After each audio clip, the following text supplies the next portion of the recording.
మహిమగల దేవ మహోన్నతుడ జీవాధిపతి అయిన మా ప్రభు సర్వకృపానిధి మీ వందనాలు స్తోత్రములు. ఈ సమయంలో మమ్మల్ని సమకూర్చి పరిశుద్ధులతో కలిసి పరిశుద్ధమైన దేవుణ్ణి ఆరాధించే గొప్ప భాగ్యాన్ని చెల్లి మీకే వందనాలు చెల్లిస్తున్నాం. జరగబోయే ఆరాధన కార్యక్రమాన్ని ఇప్పటివరకు మీరు నడిపించిన స్తోత్రములు, ఇప్పుడు జరగబోయే కార్యక్రమంలో కూడా మీరే ఉండి నడిపించండి. ఎటువైపు చూసినా అంత్యకాలపు సూచనలు, అంత్యకాలపు వాసనలు మేము చూస్తూ ఉన్నాం. కాబట్టి మా ప్రభు, మరి మేము మీ యొక్క వాక్య ప్రకారంగా మమ్మల్ని సిద్ధం చేసుకొని ఆ గొప్ప ఎత్తబాటులోనికి మేము తెలుసుకోవడానికి ఓ ప్రభు, మరి ఏలియా దుప్పటి ఎలీషా మీదకి ఎలాగైతే పడిందో, ఎలీషా చనిపోయినా కూడా జీవం కలిగిన రుజువుపరచడానికి ఎలీషాని చంపారు. ఎలీషా చనిపోయాడు, ఎందుకంటే ఏలియా జీవాన్ని కలిగినాడు. ఎలీషాని రుజువుపరచడానికి చనిపోయినా కూడా జీవం మానవుడు చనిపోయినా ఆయన మీద ఉన్న జీవం చనిపోదని రుజువుపరచడానికి ఓ ప్రభు, మరి ఎలీషాని మీరు మరణించినట్లుగా మనానికి మీరు అనుమతించినట్లుగా మేము విన్నాం మా ప్రభు. కాబట్టి మా ప్రభు, మా మీద ఉన్న జీవము ఓ ప్రభు అదే జీవమైనది మా ప్రభు. మేము మరణం లేని ప్రజలుగా ఉన్నామని మేము ఎరిగినాం మా ప్రభు. ఓ మరి ఎలీషా మీద ఉన్న అభిషేకము ఎలీషా మీద నుంచి వెళ్ళిపోయింది, కానీ ఆ యొక్క అభిషేకం మా మీద ఉన్నప్పుడు అది ఎన్నటికీ వెళ్ళిపోయిన అభిషేకమైనది మా ప్రభు. కాబట్టి నేను ఇక్కడ మోకం ఇచ్చిన ప్రతి ఒక్కరు కూడా ఏలియా మీద ఉన్న అభిషేకాన్ని కలిగి ఉన్న వారికి ఉంటే సహాయం తెచ్చండి. ఏలియా మీద ఉన్న దుప్పటి ఎలీషా మీద పడినట్లుగా ఆ యొక్క ఏలియా మీద ఉన్న అభిషేకము, క్రీస్తు బెణం పైన ఉన్న అభిషేకము, క్రీస్తు తామస్ పైన ఉన్న అభిషేకము ఇక్కడ కూర్చున్న ప్రతి ఒక్కరిపై కుమరించబడినట్టు సహాయం తెచ్చాము. ఓ దాన్ని ఇక్కడ ఉన్నవారు ఎవరు కోల్పోకుండా పొందుకుందరు గాక. ప్రతి ఒక్కరిని మీ ఆత్మతో నింపి నడిపించండి. జరగబోయే కార్యక్రమాన్ని మీరే అధ్యక్షులుగా ఉండి నడిపించి మహిమ ఘనత ప్రభావం పొందుకున్నామని మా విమోచకుడైన క్రీస్తు బ్రహ్మను మీ యొక్క నామములో ఈ ప్రార్థన ఇచ్చాం ప్రభు. ఆమేన్. ప్రభు అయిన క్రీస్తు నామానికి స్తోత్రం కలుగును గాక. హల్లెలూయా, హల్లెలూయా. మరలా దేవుని యొక్క సన్నిధిలో కలుసుకోవడం చాలా సంతోషము. మీరందరూ కూడా ఓర్పుతో మరి దేవుని యొక్క మీద ప్రేమను కలిగి ఉన్నారని ఈ యొక్క టూర్కు ద్వారా మీరు రుజువుపరుస్తున్నందుకు దేవాది దేవుడైన క్రీస్తు నామం పేరట మీ అందరికీ మరొకసారి వందనాలు తెలియజేస్తాను. హల్లెలూయా. ఈరోజు మన యొక్క దేహ సంబంధ విమోచకుడైన క్రీస్తు బ్రహ్మం యొక్క ఈస్టర్ చూశారు. మన వాళ్ళు ఎవరన్నా రియల్ ఈస్టర్ పెడతారేమో అనుకున్నా, కానీ అందరూ నాకంటే అప్డేట్ గా ఉన్నారని సంతోషపడ్డాను నేను. ఎందుకంటే ఆ ఈస్టర్ ముగిసిపోయింది. 2000 సంవత్సరాల క్రితం జరిగిన ఈస్టర్ ముగిసింది. ఆ తర్వాత మరలా 65వ సంవత్సరంలో జరిగిన ఈస్టర్ కూడా మరలా ముగిసిపోయింది. ఆ తర్వాత మరలా 2009లో జరిగిన ఈస్టర్ కూడా ముగిసిపోయింది. థామస్ కూడా సమాధిలో తిరిగి లేచాడు ఆయన, అవునా? కానీ మరి రియల్ ఈస్టర్ ఏంటి బ్రదర్? రియల్ క్రిస్మస్ మన ఏప్రిల్ 6న నేను సైలెంట్ అయిపోయి, ఎందుకంటే చాలా మంది ఏప్రిల్ నిజమైన శుభాకాంక్షలు, ఏప్రిల్ నిజమైన ఈస్టర్, నిజమైన క్రిస్మస్ అని పెడతా ఉంటే ఏం చెప్పాలి? నిజమైన క్రిస్మస్ కాదు, ఎందుకంటే ఆ క్రిస్మస్ తర్వాత మరో క్రిస్మస్ జరిగింది కాబట్టి కాదు. ఆల్రెడీ మనం పెద్ద పెద్ద బోర్డులు పెట్టి తయారు చేసి ఇది నిజమైన క్రిస్మస్ అని ఏప్రిల్ 6 పెట్టాం మనం. కానీ చూస్తే ఆ క్రిస్మస్ తర్వాత మరలా క్రీస్తు మరలా వచ్చాడు. జనవరి 10వ తారీఖున మరలా క్రిస్మస్ జరిగింది. ఇప్పుడు ఆ క్రిస్మస్ కూడా నిజమైంది కాదు. జనవరి 10వ తారీఖు జరిగిన క్రిస్మస్ కూడా నిజమైంది కాదు. ఇప్పుడు పెండ్లి కుమార్తె వాక్యములో జన్మించినది నిజమైన క్రిస్మస్. పెండ్లి కుమార్తె వాక్యములో జన్మించిన నిజమైన క్రిస్మస్.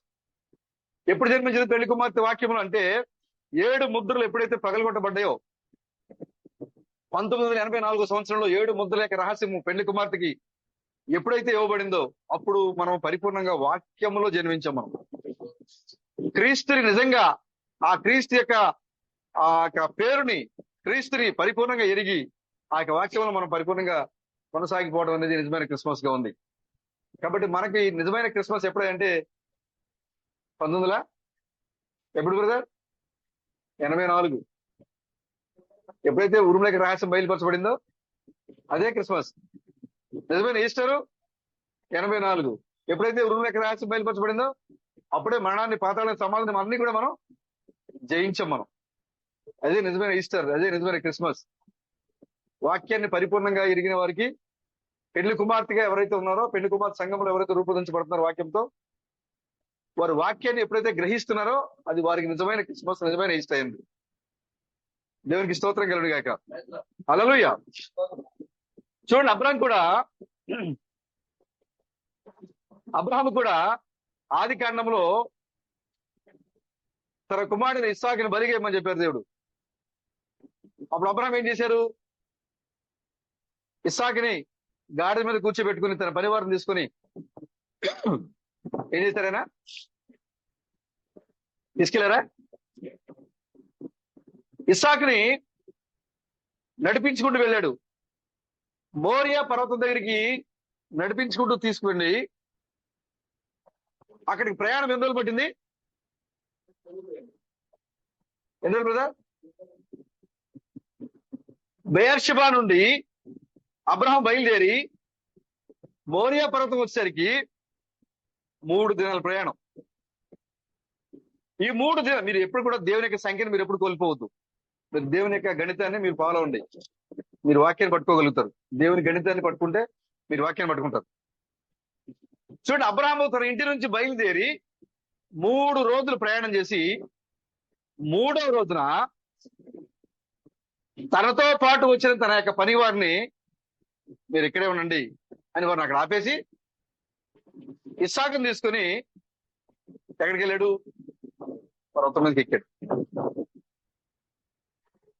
అబ్రహాం యొక్క పనివారు 3 దినాల పాటు ప్రయాణం చేశారు, కానీ ఇస్సాకు యొక్క బలిపీఠం ఎక్కడైతే కట్టబడిందో ఆ మోరియా పర్వతం మీదకి ఆ సేవకులు రాలేదు. అర్థమవుతుంది బ్రదర్? అబ్రహాముతో ఎన్నో ప్రయాణం చేశారు వాళ్ళు? 3 దినాలు ప్రయాణం చేశారు, కానీ 3 రోజుల తర్వాత అబ్రహాము చేయబోయే కార్యం ఏదైతే ఉందో అది వారికి రహస్యము. అబ్రహాంతో పాటు వచ్చే సేవకులకి రహస్యం అది. వారిని అక్కడే ఉంచేసి చెప్పి అబ్రహాం చెబుతున్నాడు అక్కడ, మీరు ఇక్కడే ఉండండి. చూడండి, ఆదికాండము 22వ అధ్యాయము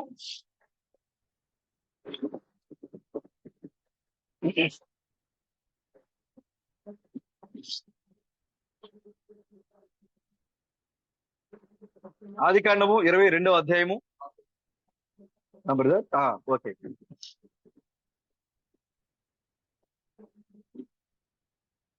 3వ వచనం చదువుతూ చూడండి. తెల్లవారినప్పుడు అబ్రహాము లేచి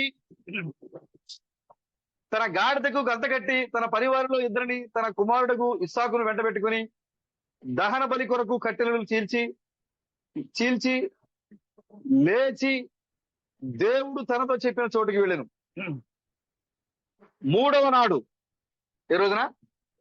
3వ నాడు అబ్రహాము కన్నులెత్తి దూరం నుండి ఆ చోటు చూచి, 3వ రోజు వచ్చింది, కానీ 3వ రోజున అబ్రహాం అక్కడికి చేరుకోలేదు. ఎక్కడైతే ఇస్సాకుని బలి ఇవ్వాలనుకుంటున్నాడో 3వ రోజు వచ్చాడు అక్కడికి. కానీ 3వ రోజు అక్కడికి వచ్చినప్పుడు అక్కడ ఆయనతో పాటు ఎవరున్నారు? పనివారు ఉన్నారు. ఆ 2 పనివారితో అక్కడికి వచ్చాడు ఆయన.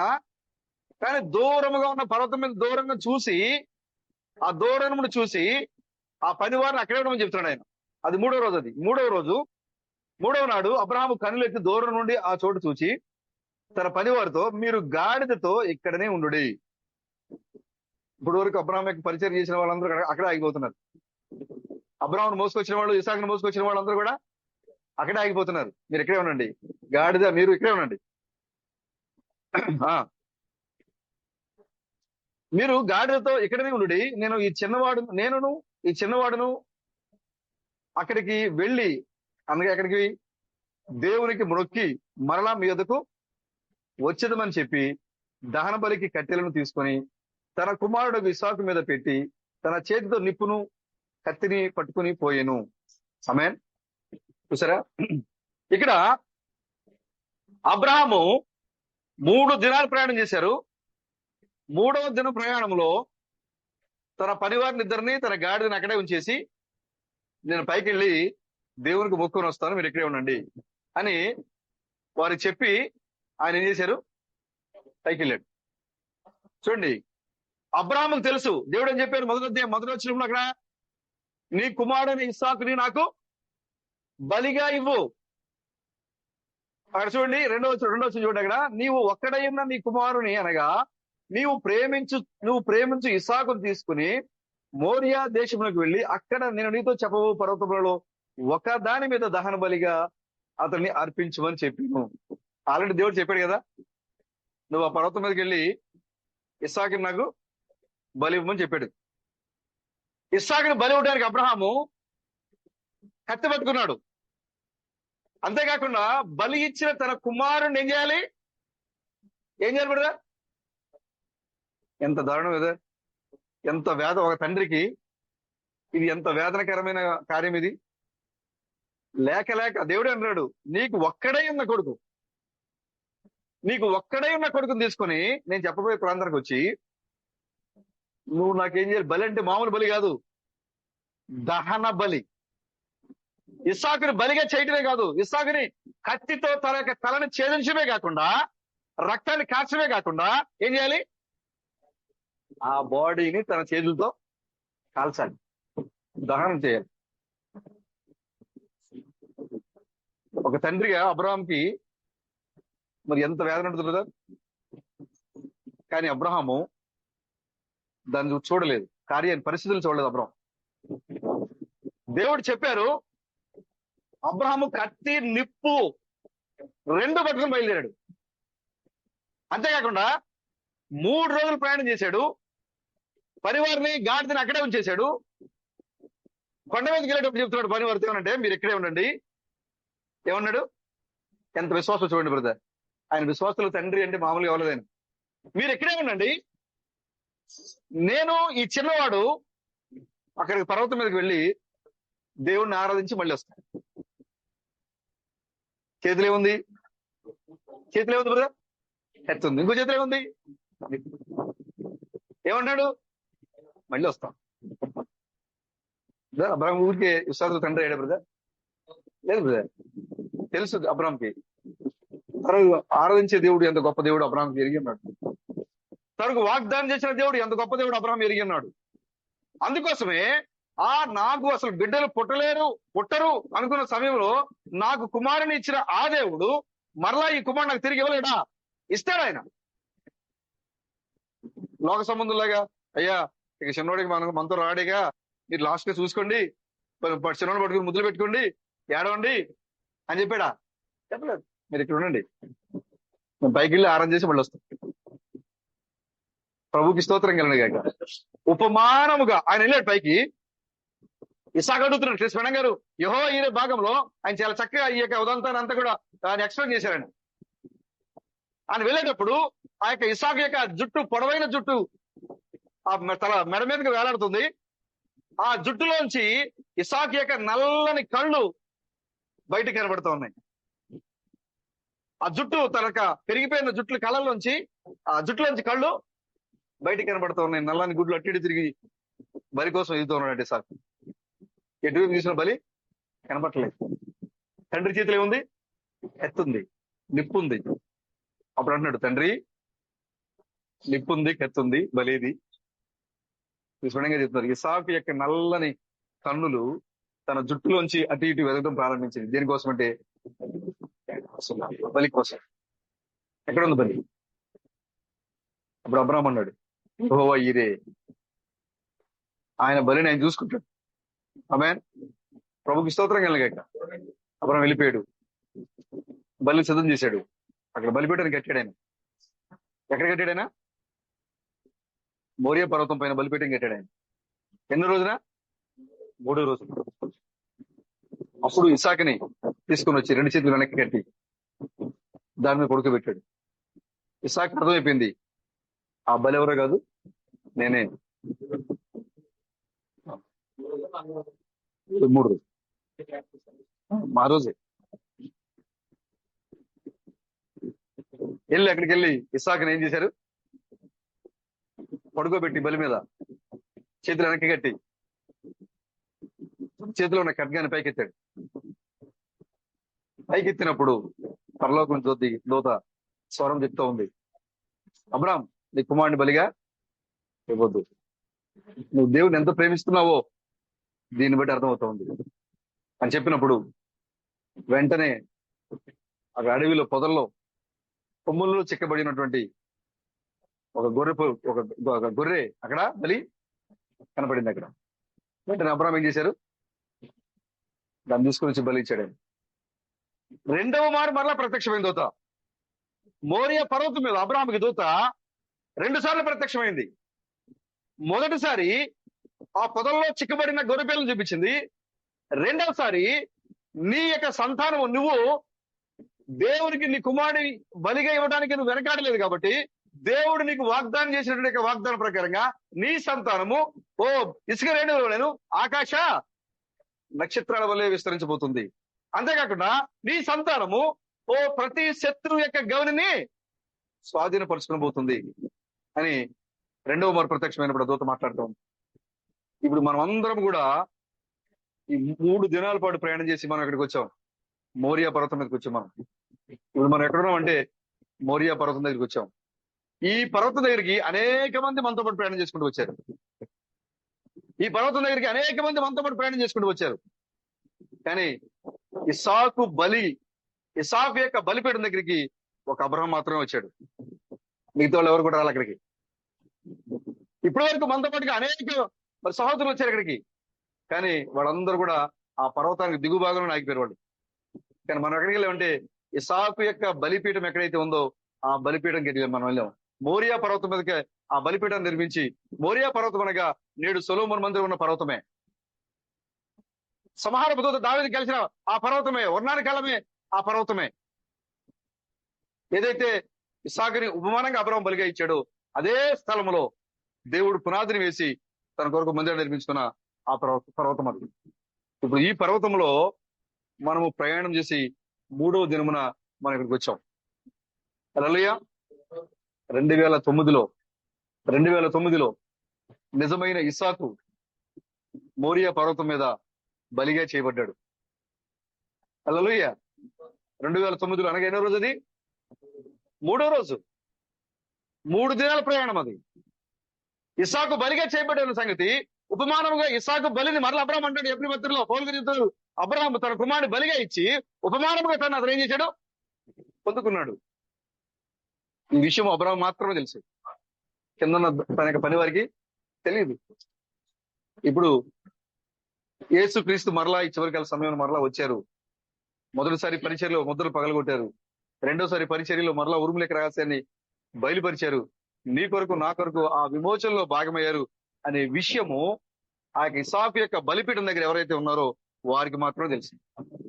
హల్లెలూయా. అబ్రహాము ఇది విశ్వాసాలకు తండ్రి అయ్యాడు. ఎందుకంటే అబ్రహాము ఏదైతే దేవుడు ఇవ్వగలడని ఎరిగి ఉన్నాడో దాన్ని పరిపూర్ణంగా నమ్మాడు కాబట్టి. ఇప్పుడు పెళ్లి కుమార్తె మరణము లేని పెళ్లి కుమార్తెగా ఉంది ఈ లోకంలో. మరణము లేని సంఘంగా ఉంది ఇక పెళ్లి కుమార్తె ఈ లోకంలో. ఎందుకంటే మనము కూడా ఈ మోరియా పర్వతం మీద ఇస్సాకుని ఉపమానముగా బలి ఇచ్చి మనము తిరిగి మరలా మనం ఆయన్ని మనం పొందుకున్నాము. చనిపోయిన వ్యక్తి ఎలా వస్తాడు బ్రదర్? ఈ లోకానికి తెలియదు. కానీ అబ్రహాం చెప్తున్నాడు, నేను చిన్నవాడు మరలా వస్తాం. హల్లెలూయా. మనం చెప్తున్నాం, మేము ఎత్తబడిపోతున్నాం, మరణం లేకుండా వెళ్ళిపోతాము. మరలా మేము క్రీస్తుతో పాటుగా తిరిగి వచ్చి ఈ లోకానికి 1000 ఏళ్ళు మేము ఈ లోకంలో మరి ఈ భూమిని పరిపాలించబోతున్నాం అని ఈ లోకానికి మనం చెబుతూ ఉన్నాం. ఎలా బ్రదర్? క్రీస్తు అమ్మసారి భూమి మీద లేరు కదా? ఉన్నారా బ్రదర్? లేరు కదా. కానీ మనకు తెలుసు మన దేవుడు అన్నింటి కూడా మనకి సమస్తాన్ని సాధ్యము చేయగల దేవుడు మనతో ఉన్నాడని. అందుకోసమే మనం ఎక్కడున్నామంటే ఈ మోరియా పర్వతం మీద ఇస్సాకుని ఉపమానముగా బలి ఇచ్చే బలిపీఠం దగ్గర నీవు నేను నిలబడి ఉన్నాం. ఇక్కడ ఈ లోకానికి ఆయన మరణించిన సంగతి తెలియదు, తిరిగి లేచిన సంగతి కూడా తెలియదు. అబ్రాహాము ఇస్సాకుని బలిగా ఇచ్చాడు. బలిపీఠం మీద ఇస్సాకుని దహనం చేశాడు. దహనం చేసిన ఇస్సాకుని మరలా తిరిగి ఆయన చేశాడు, పొందుకున్నాం. ఇప్పుడు మనం మన యొక్క పాప విమోచన కొరకు పాప నివారణ బలిగా దహించబడినటువంటి ఇస్సాకుని మరలా మనము తిరిగి పొందుకుంటున్నాం. మనం అది త్వరలో ఈ లోకానికి ఆ రుజువు మనం చూపించబోతున్నాం. హల్లెలూయా. ప్రభుకి స్తోత్రం కలుగును గాక. కాబట్టి ఈ యొక్క ఏప్రిల్ 13వ తారీఖున క్రీస్తు బ్రహ్నాం సమాధిలోంచి తిరిగి లేచిన దినమై ఉన్నది. ఇది 3 నెలల పాటు ఆయన యొక్క శరీరాన్ని అలాగే ఉంచారు, కొన్ని రకాల కెమికల్స్ లో పెట్టి. కొన్ని రకాల కెమికల్స్ పెట్టి ఆయన చెప్పారు నాకు మరణం లేదు, నేను మరణించాలని చెప్తే మీరు నమ్మొద్దు. ఒకవేళ మీరు టీవీలో రేడియోలో కనుక విలియం బ్రనమ్ చనిపోయాడు అనే వార్త కనుక మీరు వింటే మీరు అక్కడే లేచి నిలబడి ఓన్లీ బిలీవ్ అనే పాటను మీరు పాడండి, కానీ ఆ విషయాన్ని మాత్రం మీరు నమ్మొద్దు అని చెప్పారు. ఆ విషయాన్ని తీసుకుని, ఆ యొక్క మాటను తీసుకుని అక్కడ జెఫర్సన్ విల్లో ఉన్న బ్రనమ్ పేపర్ నీకు ఏం చేసిందంటే ఆ యాక్సిడెంట్ చనిపోయిన క్రిస్ బ్రనమ్ని 3 నెలల పాటు డిసెంబర్ నెలలో చనిపోయినటువంటి ఆయన్ని మరలా ఈ యొక్క ఏప్రిల్ వరకు కెమికల్స్ పెట్టి ప్రెజర్ లో పెట్టి అలాగే ఉంచారు. ఎందుకంటే ఆయన చనిపోలేదు, అని తిరిగి లేస్తాని చెప్పాడు, తిరిగి లేస్తాడు అని అక్కడ పెట్టారు. చాలా మంది ప్రశ్నించారు డినామినేషన్ లో ఉన్నవాళ్ళు, ఈ యొక్క బ్రనమ్ని దేవుడిగా ఆరాధించే వాళ్ళారా, మీ బ్రనమ్ మరి డిసెంబర్ నెల చనిపోతే ఎందుకు ఏప్రిల్ నెల వరకు అలా పెట్టుకుని కూర్చున్నారు, ఎందుకు లేవలేదు ఆయన అని మనల్ని అడిగారు. దానికి క్రిస్ థామస్ గారు చెప్పారు, మన వాళ్ళు అడగక మునిపే ఆయన సమాధానం చెప్పారు. ఆయన ఒక విత్తనము జీవంతో బయటికి రావాలి అంటే ఏం చేయబడాలి? భూములు పాతి పెట్టాలి. అది జీవం కలిగిన విత్తనం, అది ప్రథమఫలం. ఆ విత్తనంలో జీవం ఉంది అని రుజువు అవ్వాలంటే ధనం చేయాలి, భూమిలో పెట్టాలి. ఎప్పుడైతే ఆ విత్తనాన్ని నువ్వు భూమిలో పెడతావో ఆ భూమిలో పెట్టిన ఆ విత్తనము జీవంతో బయటకు వస్తుంది. అందుకోసమే వాళ్ళు ప్రకృతికి విరుద్ధంగా పెట్టించారు కాబట్టి ఆయన తిరిగి లేవలేదు. అక్కడ ఆయన ప్రకృతికి లోబడి పనిచేస్తాడు కాబట్టి ఎప్పుడైతే ఏప్రిల్ 11వ తారీఖున ఆయన సమాధిలో ఉంచారో, తీసుకెళ్లి భూమిలో పాతి పెట్టారో, అప్పుడు ఏప్రిల్ 13వ తారీఖున ఆయన సజీవంగా తిరిగి లేచి ఆయన మహామోహన్ యొక్క కుడిపార్శ్వమందు ఆసీనుడు ఆయను. హల్లెలూయా. దానికి రుజువుగా వీడియోలు కూడా ఉన్నాయి, ఫోటోలు కూడా ఉన్నాయి. అవునా? చూసారా మీరు నెట్లో? 3 రోజుల పాటు ఆ శరీరము అందులోనే ఉన్నది అనడానికి దాని చుట్టూ ఒక పావుర రూపంలో అగ్నిస్తంభం తిరుగుతూ వచ్చింది. ఆయన సమాధి చేసిన తర్వాత ఒక 2 భార్య భర్తలు వెళ్ళి అక్కడ వీడియో తీస్తూ ఉంటే దాంట్లో ఒక అగ్ని స్తంభము, అగ్ని రూపంలో ఒక పావురము ఎగురుతూ అది ఏమవుతోంది? తిరుగుతూ ఉంది అక్కడ. ఆ తర్వాత మరలా అదే జంట 3 రోజుల తర్వాత వెళ్ళి అక్కడ మరలా దిగారు, కానీ అక్కడ ఏ రూపం కూడా లేదు. కారణం ఏంటంటే ఆయన సమాధిలో లేరు. ఆయన 3వ దినంలో సమాధి నుంచి తిరిగి లేచి ఆ దేవుని యొక్క మహామహుని యొక్క కుడిపార్శ్వం ముందు ఆయన ఆశ్రయుడై ఉన్నాడు ఆయన. హల్లెలూయా. కాబట్టి ఈ యొక్క ఏప్రిల్ 13వ తారీఖు ఈ రోజున మరి మానవాళికి విమోచన పరిపూర్ణంగా, సమాధిని ఒక మానవుడు తనకు ప్రాణాన్ని పెట్టగలడు, తిరిగి పొందుకోగలడు అనే రుజువు ఈ దినాన మనకి పరిపూర్ణంగా నెరవేర్చబడడం మనం చూస్తూ ఉన్నాం. ఆ యొక్క కార్యము అప్పుడు ఆ ఒక్క జీవితంలో మాత్రమే జరిగింది, కానీ ఇప్పుడు ఇక్కడ మనందరి జీవితంలో ఆ నిజమైన ఈస్టరు, ఆ నిజమైన పునరుత్థానము మన హృదయాల్లోంచి లేకపోతున్నది. హల్లెలూయా. ఆ ఈస్టర్ ఉదయాన ఆ సూర్యుడు గంతులు వేస్తూ బయటకు వచ్చాడు.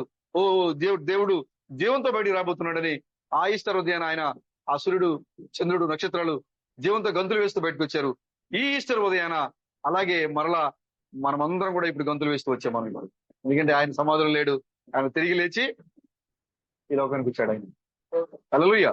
కాబట్టి ఏప్రిల్ ఈ యొక్క 13వ తారీఖు విశ్వనాథ సమాధిలో తిరిగి లేచిన రోజు. కానీ నీ యొక్క ఎప్పుడైతే వాక్యంలో పుట్టి, వాక్యంలో జీవించి, వాక్యముగా నువ్వు మార్చబడ్డావో, నీ దినములలో నీవు వాక్యాన్ని తెలుసుకోవడమే రియల్ ఈస్టర్. హల్లెలూయా. అనగా పునరుద్ధారం అంటే జీవం పొందుకోవటం.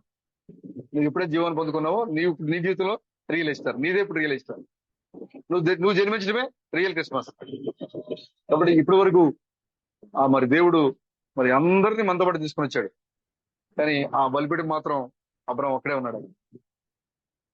ఇప్పటివరకు మనతో అందరూ వచ్చారు బ్రదర్, కానీ ఆ మోరియా పర్వతం మీదకి, ఆ సీయోను పర్వతం మీదకి వెళ్ళే సమయానికి ఒక పెండ్లి కుమార్తె మాత్రమే ఆ పర్వతం మీదకి వచ్చింది. అబ్రహాం మాత్రమే చూడగలిగాడు. ఆ పొదల్లో చెక్కబడిన గొర్రెపిల్లని అబ్రహాం మాత్రమే చూడగలిగాడు. తన పని వారు చూడలేకపోయారు, మిగతా వాళ్ళు చూడలేకపోయారు. అబ్రహాముకు తెలుసు, ఇదిగో నా ఇస్సాకుని, నా కుమారుని అవమానంగా బలిగా ఇచ్చి నేను మరలా పొందుకున్నానని విషయము అబ్రహాం ఒక్కడికే తెలుసు. విశ్వనాథం చనిపోలేదు, ఆయన సమాధిలో లేడు, ఆయన తిరిగి లేచాడు అనే విషయము నీ ఒక్కడికే తెలుసు. ఎందుకంటే నువ్వు అబ్రహాం యొక్క సంతానమై ఉన్నావు కాబట్టి అబ్రహాము కలిగిన అదే అనుభవము ఇప్పుడు నీకు కలిగింది. ఇక్కడ ప్రభుకి స్తోత్రం కలుగును గాక. 3 దినాల ప్రయాణము, 3000 సంవత్సరాల చరిత్ర, మనము నిజమైన ఇష్టాన్ని పొందుకున్నాం. హల్లెలూయా. ప్రభుకి స్తోత్రం కలుగును గాక. కొన్ని మాటలు చూద్దాం బైబిల్ నుంచి. మొదటి సమూయేలు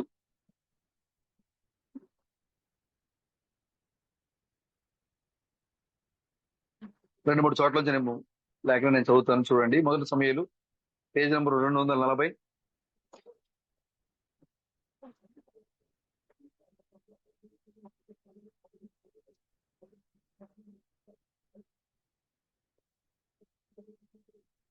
పద్దెనిమిదో అధ్యాయము.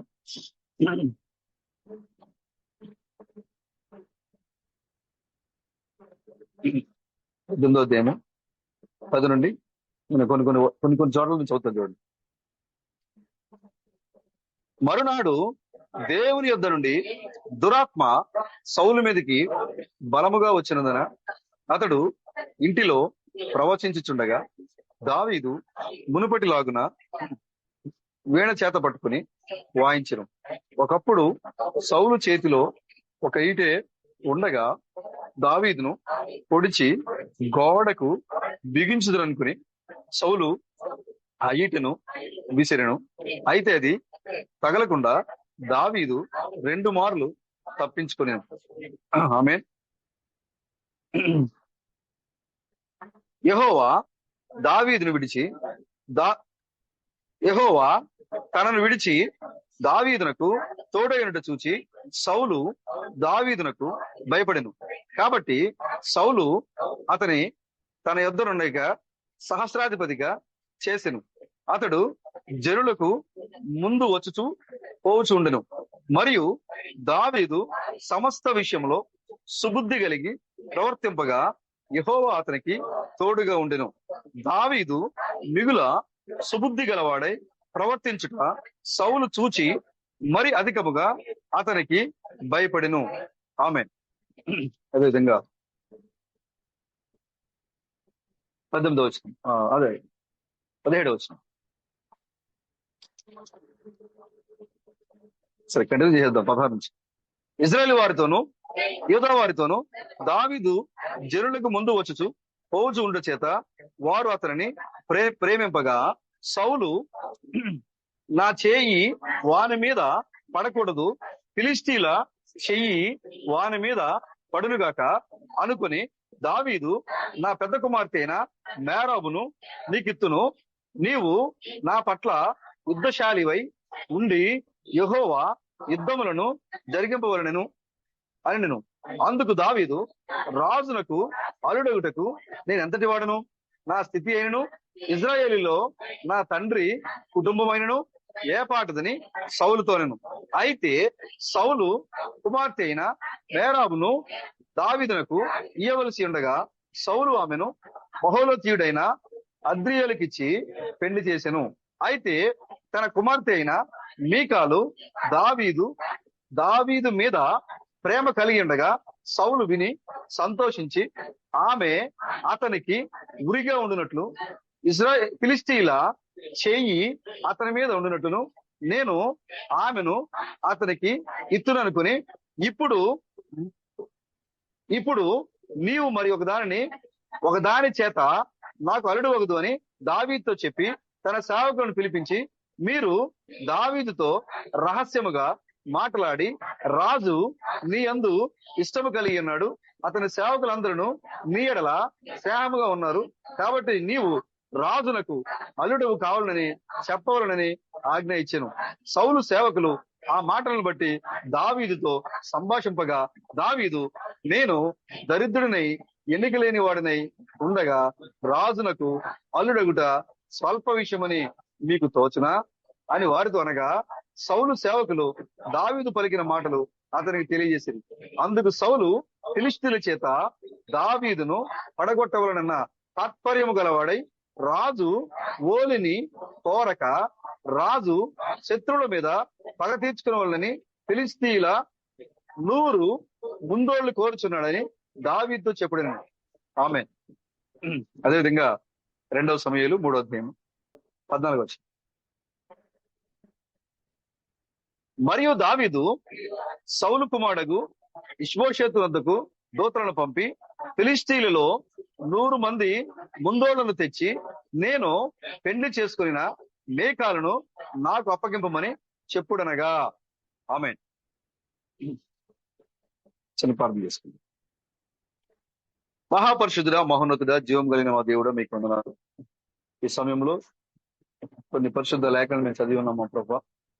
గ్రంథకర్తమైన దేవ, గ్రంథములకు అనువాదకుడా, మీరే రంగం మీదకి వచ్చి మాతో మాట్లాడండి. మా సొంత ఆలోచనలు, ఉద్దేశాలను దూరపరచండి మా ప్రభా. కేవలము మేము ప్రభు మరి నీ నోటి మరి పలుకుగా, నీ నోటిగా మేము ఉంటాకి సాయం దయచేయబడుతున్నాం మా ప్రభా. మేము ఏదో విశదీకరించాలని, ఏదో అనువదించాలని, మేమేదో నీ యొక్క వాక్యానికి అనువాదకులుగా ఉండాలని మేము కోరుకోవట్లేదు. కానీ మా నాయకుడైన పరిశుద్ధాత్మ మాకు ఏది బోధిస్తాడో దాన్ని నేర్చుకోవడానికి విద్యార్థులుగా ఉన్నాం మా ప్రభావం. మమ్మల్ందరూ కూడా మీరు నడిపించండి, బలపరచండి. ఎక్కడ కూడా మేము తప్పిపోకుండా నీ వాక్యంలో స్థిరంగా నిలబడడానికి సహాయం చేయండి. చదవబడినటువంటి లేఖన భాగాలకు మీరే అనువదించి మాట్లాడి మహిమ ఘనత ప్రభావం పొందుకోనమని మా విమోచకుడైన క్రీస్తు బ్రహ్మం మీ యొక్క నామంలో ఈ ప్రార్థనలు అడుగుతున్నాం ప్రభావం. ఆమేన్. దయచేసి కూర్చున్నాం.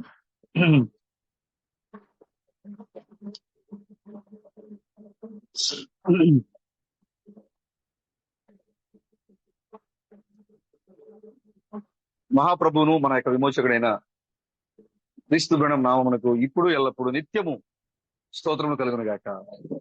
హల్లెలూయా.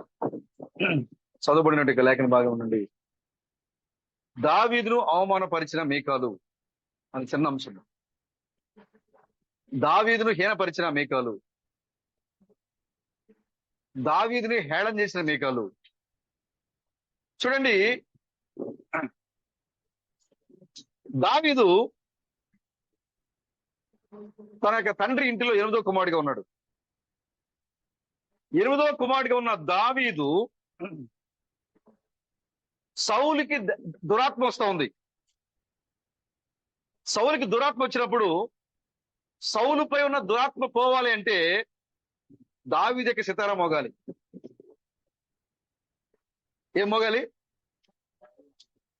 సౌలు మీదకి దురాత్మ వస్తుంది. సౌలు మీద దురాత్మ ఎందుకు వస్తుంది తెలుసా మీకు?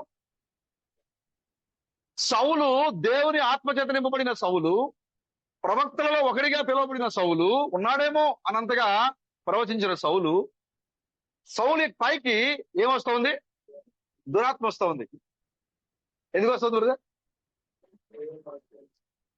సౌలు ఎప్పుడైతే దావీదు యుద్ధంలో గొలియాతుని చంపినప్పుడు ప్రజలందరూ కూడా 10,000 కొలది స్తోత్రములు అని దావీదుకు చెప్పారో, దావీదు పైన సౌలుకి అసూయ వచ్చింది.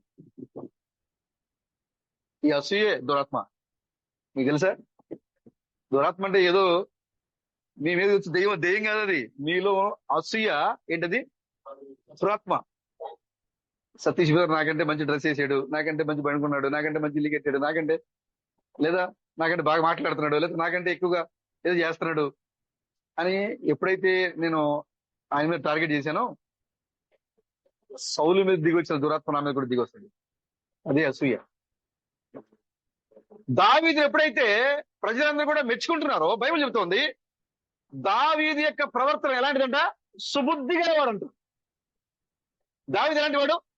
సుబుద్ధి. దావీదు యొక్క సుబుద్ధిని చూసి ప్రజలందరూ కూడా దావీదు దగ్గరికి వస్తూ ఉన్నారు. దావీదు అంత మంచోడు, దావీదు కొంచెం మాట్లాడాలి అని దావీదు దగ్గరికి వస్తూ ఉంటే ఇంకేమవుతుంది? అవి అసూయ. ఏంటి అసలు? నేను రాజును కదా, నా దగ్గర రావాలి కదా. వీళ్ళు ఎక్కడికి వెళ్తున్నారు? దావీదు దగ్గరికి వెళ్తున్నారేంటి? అసూయ వచ్చేసింది. అంతేకాకుండా దావీదు సుబుద్ధి కలిగి నడుచుకుంటున్నాడు కాబట్టి యెహోవా ఆత్మ అతనితో ఉండెను అని బైబిల్లో. హల్లెలూయా. ఎవరైతే సుబుద్ధిగా నడుచుకుంటారో, అలాగే మంచి లక్షణాలతో దేవుని యొక్క ప్రజలతో నడుచుకుంటారో వారితో ఎవరుంటారంటే దేవుడే ఉంటారు వారితో. దావీదు సుబుద్ధి కలిగాడు కాబట్టి యెహోవా అతనితో ఉన్నాడు. యెహోవా అతనితో ఉన్నాడు కాబట్టి ప్రజలందరూ కూడా దావీదు దగ్గరికి వస్తూ ఉన్నారు. ప్రజలందరూ దావీదు దగ్గరికి వస్తూ ఉంటే రాజుకు అసూయ వచ్చింది. ఇదేంటి, నేను రాజును కదా, నా దగ్గర రాకుండా దావీదు దగ్గరికి వెళ్తారేంటి? ఎదురుగా కనబడితే ఈయనకి విరోధం అంట. వాళ్ళిద్దరికి ఎప్పుడు కూడా పోరాటం. చూడండి అక్కడ ఏమందో బైబిల్ చూడండి ఒకసారి. 2వ సమూయేలు 3వ అధ్యాయం 1వ వచనం చదవండి ఒకసారి.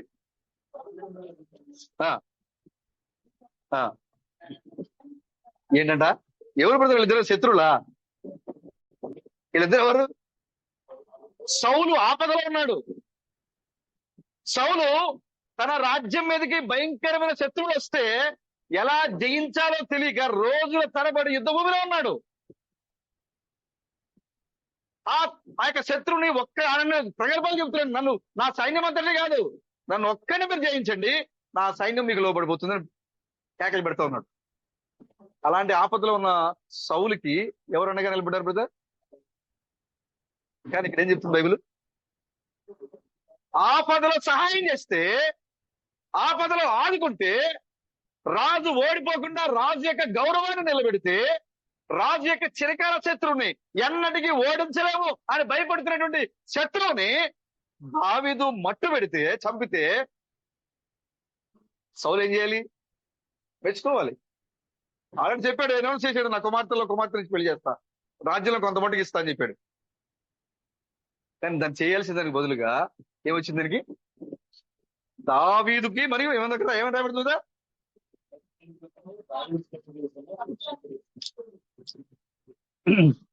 సౌలు కుటుంబీకులను దావీదు కుటుంబీకులను బహుకాలము యుద్ధము జరుగగా ఏ చూడండి బ్రదర్, ఇప్పుడు ఏమవుతుంది అక్కడ చదవండి సరే. ఇదేంటి బ్రదర్? దావీదు ఎలాంటి వాడు? ఓ చిన్న ఒక దాంట్లో సైన్యంలో ఉండే ఒక సహస్రాధిపతి సౌలు యొక్క సైన్యంలో, అవునా? కానీ సౌలుకి దావీదుకి ఇద్దరికి యుద్ధమే, ఇద్దరు విరోధంగా ఉన్నారు. దావీదు యొక్క హృదయంలో సౌలు మీద ఎలాంటి వ్యతిరేక భావం లేదు. నా రాజు, నేను సాయం చేయాలి, నా సైన్యము లేదా నా ప్రజలు లేదా నా దేశము, నా గౌరవాన్ని నేను కాపాడుకోవాలి అని సహాయపడితే అదేమైంది బ్రదర్? శత్రుత్వం అయింది, గర్వం వచ్చేసింది, అసూయ వచ్చేసింది సౌలు యొక్క హృదయంలో. ఇదేంటి, నా స్థానాన్ని తీసుకుంటాడేంటి, నాలాగా చేస్తాడేంటి? కాబట్టి దావీదుని ఏదో విధంగా నా మధ్యలోంచి, నా రాజ్యంలోంచి దావీదుని ఏం చేయాలి? బయట పంపేయాలి. సంఘంలో అంతే కదా. సంఘంలో ఎవరైనా ఒకవేళ పాస్టర్ గారికి మించి మాట్లాడారు అనుకో, ఏమంటుంది బ్రదర్? నేను నాకంటే ఎక్కువ మాట్లాడుతున్నాడు, నాకంటే ఎక్కువ చెప్తున్నాడు, ఒకవేళ పొరపాటున సంఘం లాగేసుకుని నన్ను బయట పంపేస్తాడేంటి? చాలా మంది అడిగారు, బ్రదర్ మేము కూడా ఈ ఏలియా గురించి మొత్తం అందరికీ చెప్పాలి, యశ్వదం పాస్టర్ గారిని అడిగారు, మేము కూడా మొత్తం అందరికీ చెప్పాలి, పాస్టర్ గురించి అందరికీ పాస్టర్ గా వెళ్ళిపోవాలి అని అడిగారు. ఆయనకి అప్పుడే గుండెలో రాయబడింది, ఏంటి పాస్టర్ అంటాడు ఈయన, ఏం బాప్తిజం తీసుకుని 6 రోజులు అవ్వలేదు, మొత్తం అందరూ చెప్పాలంటాడు ఆయన. అప్పుడు ఆయన అన్నాడు, అయ్యా ముందు నువ్వు వాక్యం నేర్చుకో, తర్వాత అప్పుడు నేను అభిషేకం చేస్తాను నిన్ను, అప్పుడు ఎందుకని. గుర్తుందా బ్రదర్ నీకు? అవును బ్రదర్. అదే ఆయన అనుకున్నాడు, మనం ఏదో పాస్టర్గా అయిపోతామేమో, ఇప్పుడు ఈ సంఘం వాళ్ళు లాగేసుకుంటే మనకి ఆలోచన లేదు. కానీ ఏలియాగా వచ్చాడు, ఏలియా బ్రణంగా వచ్చాడు, ఏలియా ఈ లోకంలో ఉన్నారని చెప్పాలనేది మన ఆశ. కానీ ఆయన అపార్థం చేసుకున్నాడు, వీళ్ళు ఎక్కడ వెళ్ళిపోతారో, వీళ్ళు ఎక్కడ పాస్టర్లు అయిపోతారో. ఇప్పుడు ఇక సౌలు కూడా అదే పట్టుకుంది. ఇప్పుడు దావీదు హృదయంలో ఏం లేదు, దావీదు తన రాజు అనుకుంటున్నాడు, తన దేశం అనుకుంటున్నాడు, తన ప్రజలు అనుకుంటున్నాడు, తన సైన్యం అనుకుంటున్నాడు. కానీ రాజు కసి వచ్చేసింది. చూడండి, చిన్నవాడు దావీదు రాజ్యంలో, సౌలు రాజు అసూయతో దావీదుని చంపాలని దావీదుకు విరోధంగా పోరాటం చేస్తా ఉంటే బైబిల్ చెబుతోంది, అంతకంతకు దావీదు వద్దెళ్ళచుండెను, సౌలు నీరసం అయిపోతున్నాడంట. ఏమో చదవడు కదా.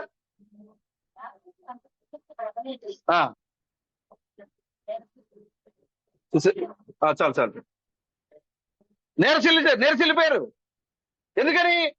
దావీదు తన సైన్యానికి, తన దేశానికి, తన రాజుకి యథార్థంగా చేయాలనుకున్నాడు, ఆయన సుబుద్ధిగా ఆయన. కానీ సౌలు అసూయతో ఉన్నాడు. మొన్న ఒక డాక్టర్ చెప్తున్నాడు, మనిషికి ఏది వచ్చినా పర్వాలేదు కానీ అసూయ రాయకూడదంట.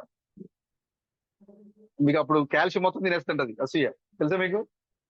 మీ బాడీలో ఉన్న కాల్షియం మొత్తం తినేస్తుంట అసూయ. ఇది డాక్టర్ చెప్తున్నాడు, మొన్న ఏమన్నా నేను, ఒకళ్ళు నీలో అసూయ ఉందనుకో, నీ కాల్షియం మొత్తం తినేస్తుంటది, నీ పొటాషియం మొత్తం తినేస్తుంటది, నీ శరీరాన్ని మొత్తం లోపల అదేం చేస్తుంట తినేస్తుంది, నీ బాడీని వీక్ చేస్తుంది. ఎందుకంటే నీ మైండ్ అదే పనిగా ఆలోచిస్తుంటావు. అదే వాళ్ళకి సంపాదించారు, వాళ్ళు ఇది చేశారు, వీళ్ళు అది చేశారు, వాళ్ళు ఇది సంపాదిస్తున్నారు, వాళ్ళు ఇలా ఉన్నారు, వాళ్ళు అలా ఉన్నారు. నీ మైండ్ అంతా నీ పని మీద మానేసి నువ్వు అదే దృష్టి పెట్టడం వల్ల నీ శరీరం ఏమైపోతుంది, అంతకంతకి నీరసిల్లిపోతుంది. దావీదు చిన్నవాడైనా అంతకంతకి ప్రబలిపోతుంటాడు ఆయన. చూసారా? కాబట్టి అసూయ అనేది చాలా భయంకరమైన వ్యాధి, దురాత్మది. మనలో అసలు ఉండకూడదు, అత్యున్నతమైన సంఘంలో అసలు ఉండకూడదు. అది ఆత్మ అసలు పని చేయకూడదు, అసూయ ఆత్మ అసలు పని చేయకూడదు. నీ సహోదరుడు అభివృద్ధి చెందాడా? మనం చదువుకున్నాం కదా మన కొరింథీ పౌలు గారు, నీ సహోదరుని యొక్క సమృద్ధి నీ అక్కడలో నీకు ఉపయోగపడుతుంది. నువ్వు నా సహోదరు అభివృద్ధి సమృద్ధిగా ఉన్నట్టే నేను కూడా సమృద్ధిగా ఉన్నట్టే కదా అని సంతోషం నీకు రావాలి. అలా రాకుండా ఏంటి సహోదరు ఏంటి బాగా అని ఎప్పుడైతే నీలో వస్తుందో నువ్వు అనుకుంటున్నావు, నీ లోపలికి ఏమొచ్చింది? దురాత్మ నీలో ఉన్న పొటాషియాన్ని, కాల్షియాన్ని మొత్తం తినేస్తున్నాడు. అంతకంతగా నిరసించిపోతాను. పోరాటం సౌలు కుటుంబీకులకి, దావీదు కుటుంబీకులకి, సౌలుకి, దావీదుకి విరోధము. ఈ పోరాటంలో, ఈ విరోధంలో దావీదు వర్ధిల్లుచున్నాడు గాని సౌలు నిరసించిపోతున్నాడు. పెళ్లి కుమార్తె ఈ లోకంతో పోరాటమే. పెళ్లి కుమార్తె ఆపాలని, పెళ్లి కుమార్తె వర్తమానం తప్పని, పెళ్లి కుమార్తె చెప్పేది అబద్ధమని నిరూపించడానికి పోరాటం జరుగుతుంది ఇక్కడ లోకంలో. వాళ్ళు మన మీద ఎంత పోరాటం చేస్తూ ఉంటారో మనం అంతకంతకు మనం ప్రబలుతూ ఉంటాం, అంతకంతకు మనం విశ్వాసం ఎదుగుతూ ఉంటాం. మనం ఎవరైతే మన మీద పోరాటం చేస్తూ ఉంటారో మనల్ని ఓడించలేక అంతకంతకు వాళ్ళు నిరసించిపోతూ ఉంటారు. కాబట్టి అసూయ అనే దాన్ని మాత్రం మీలోకి ఏమాత్రం కూడా రానికండి. భయంకరమైన దురాత్మది. చూడండి, మీరు బైబిల్లో మీరు చదవండి, సమయంలో 2 సమయంలో, 1 సమయంలో 2 సమయంలో కూడా చదవండి. సౌలు మీదకి ఎప్పుడైతే దురాత్మ వస్తుందో అప్పుడు దావీదు చెప్పడం చూశాడు. సౌలు పైకి దురాత్మ రాకపోతే దావీదు జోలికి వెళ్ళలేదు ఆయన. అసూయ, ఇతను నా దేశంలో, నా రాజ్యంలో నా సింహాసనమే కూర్చుంటాడా, నా తర్వాత రాజు అవుతాడా, నా కుమారుడు యోనాతాను రాజు అవ్వాలి కదా అనే అసూయ ఎప్పుడైతే వస్తా ఉందో, దురాత్మ వస్తుంది. ఆ దురాత్మ ఎప్పుడైతే వస్తుందో దావీదు చంపాలనుకుంటాడు. చూడండి, ఎప్పుడైతే సంఘంలో అలాంటి ఆత్మ కలిగిన వారు ఉంటారో వాళ్ళు ప్రశాంతంగా ఉండలేరు. దానివల్ల వాళ్ళ యొక్క ఆత్మీయ జీవితం అంతకంతకి నిరసించిపోతుంది తప్ప వాళ్ళ విశ్వాసం ఎదగలేరు వాళ్ళు. కాబట్టి ఆ అసూయ అనే దురాత్మని మీ మీదకి రానివ్వకండి. ద్వేషము అనే దురాత్మని మీ మీదకి రానివ్వకండి. మీ ఆత్మీయ జీవితం అది పాడు చేస్తుంది. చూడండి, ఇక సౌలు అసూయతో దావీదుని చంపడం తిరగడం మొదలుపెట్టాడు. దావీదు సుబుద్ధి గలవాడే, ప్రజలందరూ అతనితో ఉండడం వల్ల ఏం చేయలేకపోతున్నాడు. నేను చంపితే, నా హస్తం పడితే ప్రజలందరూ నాకు విరోధులు అవుతారు. కాబట్టి నేనేం చేయాలంటే తెలివిగా ఫిలిస్తీన్ల చేతుల్లోంచి ఏం చేయాలి? చంపించాలి. ఫిలిస్తీన్ల చేతుల్లోంచి చంపించాలి అతని అని ప్లాన్ చేశాడు. అడిగాడు, అయ్యా నా కుమార్తెను చేసుకుంటావా? దావీదు అన్నాడు, అయ్యా నీకెక్కడ, నేను ఎక్కడ, నీకు ఓలి నేను ఇవ్వగలనా?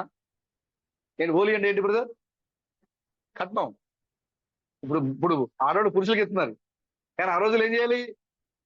పురుషులే చెల్లించాలి. ఆ వధువు యొక్క స్థితికి తగిన విధంగా బహుమతులు ఇవ్వాలి వాళ్ళకి. అన్ని రకాల బహుమతులు తీసుకెళ్ళాలి అక్కడికి. సౌలు అడుగుతున్నాడు, ఇదిగో నా పెద్ద కుమార్తెను చేసుకుంటావా? మేరాబుని అంటే దావీదు అంటున్నాడు, అయ్యా నేను నీ స్థితి తగిన వాడేనా, నేను చేసుకోగలనా? అంత ఓలి నీకు ఇవ్వగలను నేను? నీ కుమార్తెకు తగిన ఓలిని, అంత ద్రవ్యాన్ని నేను బహుమతులు నేను ఇవ్వగలనా? నా వల్ల కాదయ్యా అన్నాడు. అయినా కూడా సౌలు దావీదుకి ఇవ్వాలి, తన కుమార్తె నుంచి పెళ్లి చేయాలి, నేను మాటించాడు అక్కడ. అయినా కూడా తన మాటను తప్పి మేరాబుని వేరేకి పెళ్లి చేశాడు. తర్వాత చూడండి, ఇప్పుడు మనం మాట్లాడుకోబోయే ఇక మీకాలు మొదటి కుమార్తెనే దావీదుకి ఇవ్వాలి. సౌలు ఇస్తానని చెప్పాడు. దావీదు, అయ్యా నేను నీకు తగిన వాడినా అని అడిగినప్పుడు అప్పుడు సౌలు ఏం చెప్పారంటే, లేదయ్యా నీవు నాకు తగిన వాడివైనా కాకపోయినా ఇదిగో నేను నీకు అక్కడ ఏం చేశాను? మాటిచ్చాను నేను. నువ్వు నాకు స్థితి తగిన విధంగా నా కుమార్తెకు బహుమతులు ఇచ్చినా ఇవ్వకపోయినా నేను నీకు నా కుమార్తెను ఇస్తాను నేను అని చెప్పాలి. కానీ దావీదు చేత కావాలని, అయ్యా నేను చేసుకోలేను అని మాట చెప్పించి తన పెద్ద కుమార్తె ఏం చేశాడు? వేరే వాళ్ళకి పెళ్లి చేశాడు. ఇప్పుడు సౌలు యొక్క రెండో కుమార్తె ఏం పేరేంటి? మీకాలు. ఈమెకి ఎలాంటిదంటే ఆడంబరాలు కావాలి ఈవిడికి. సౌలు యొక్క కూతురు, రెండవ కూతురు మీకాలకి ఏం కావాలి? ఆడంబరాలు కావాలి. దావీదు రాజు కాబోతున్నాడు. దావీదు సుబుద్ధి గలవాడు. దావీదుకి తన రాజ్యంలో ఎక్కువ మంది ప్రజల యొక్క మద్దతు ఉంది. కాబట్టి దావీదుని పెళ్లి చేసుకుంటే నాకు కూడా మంచి హోదా వస్తుంది. దావీదు బైబిల్లో రాయబడింది అక్కడ. మీకాలు దావీదుని ప్రేమించెను అని రాయబడింది అక్కడ. చూడండి ఏం ప్రేమ ఇది! ఏం ప్రేమ బ్రదర్? లోకంలో ఉండే ప్రేమలు ఏంటి?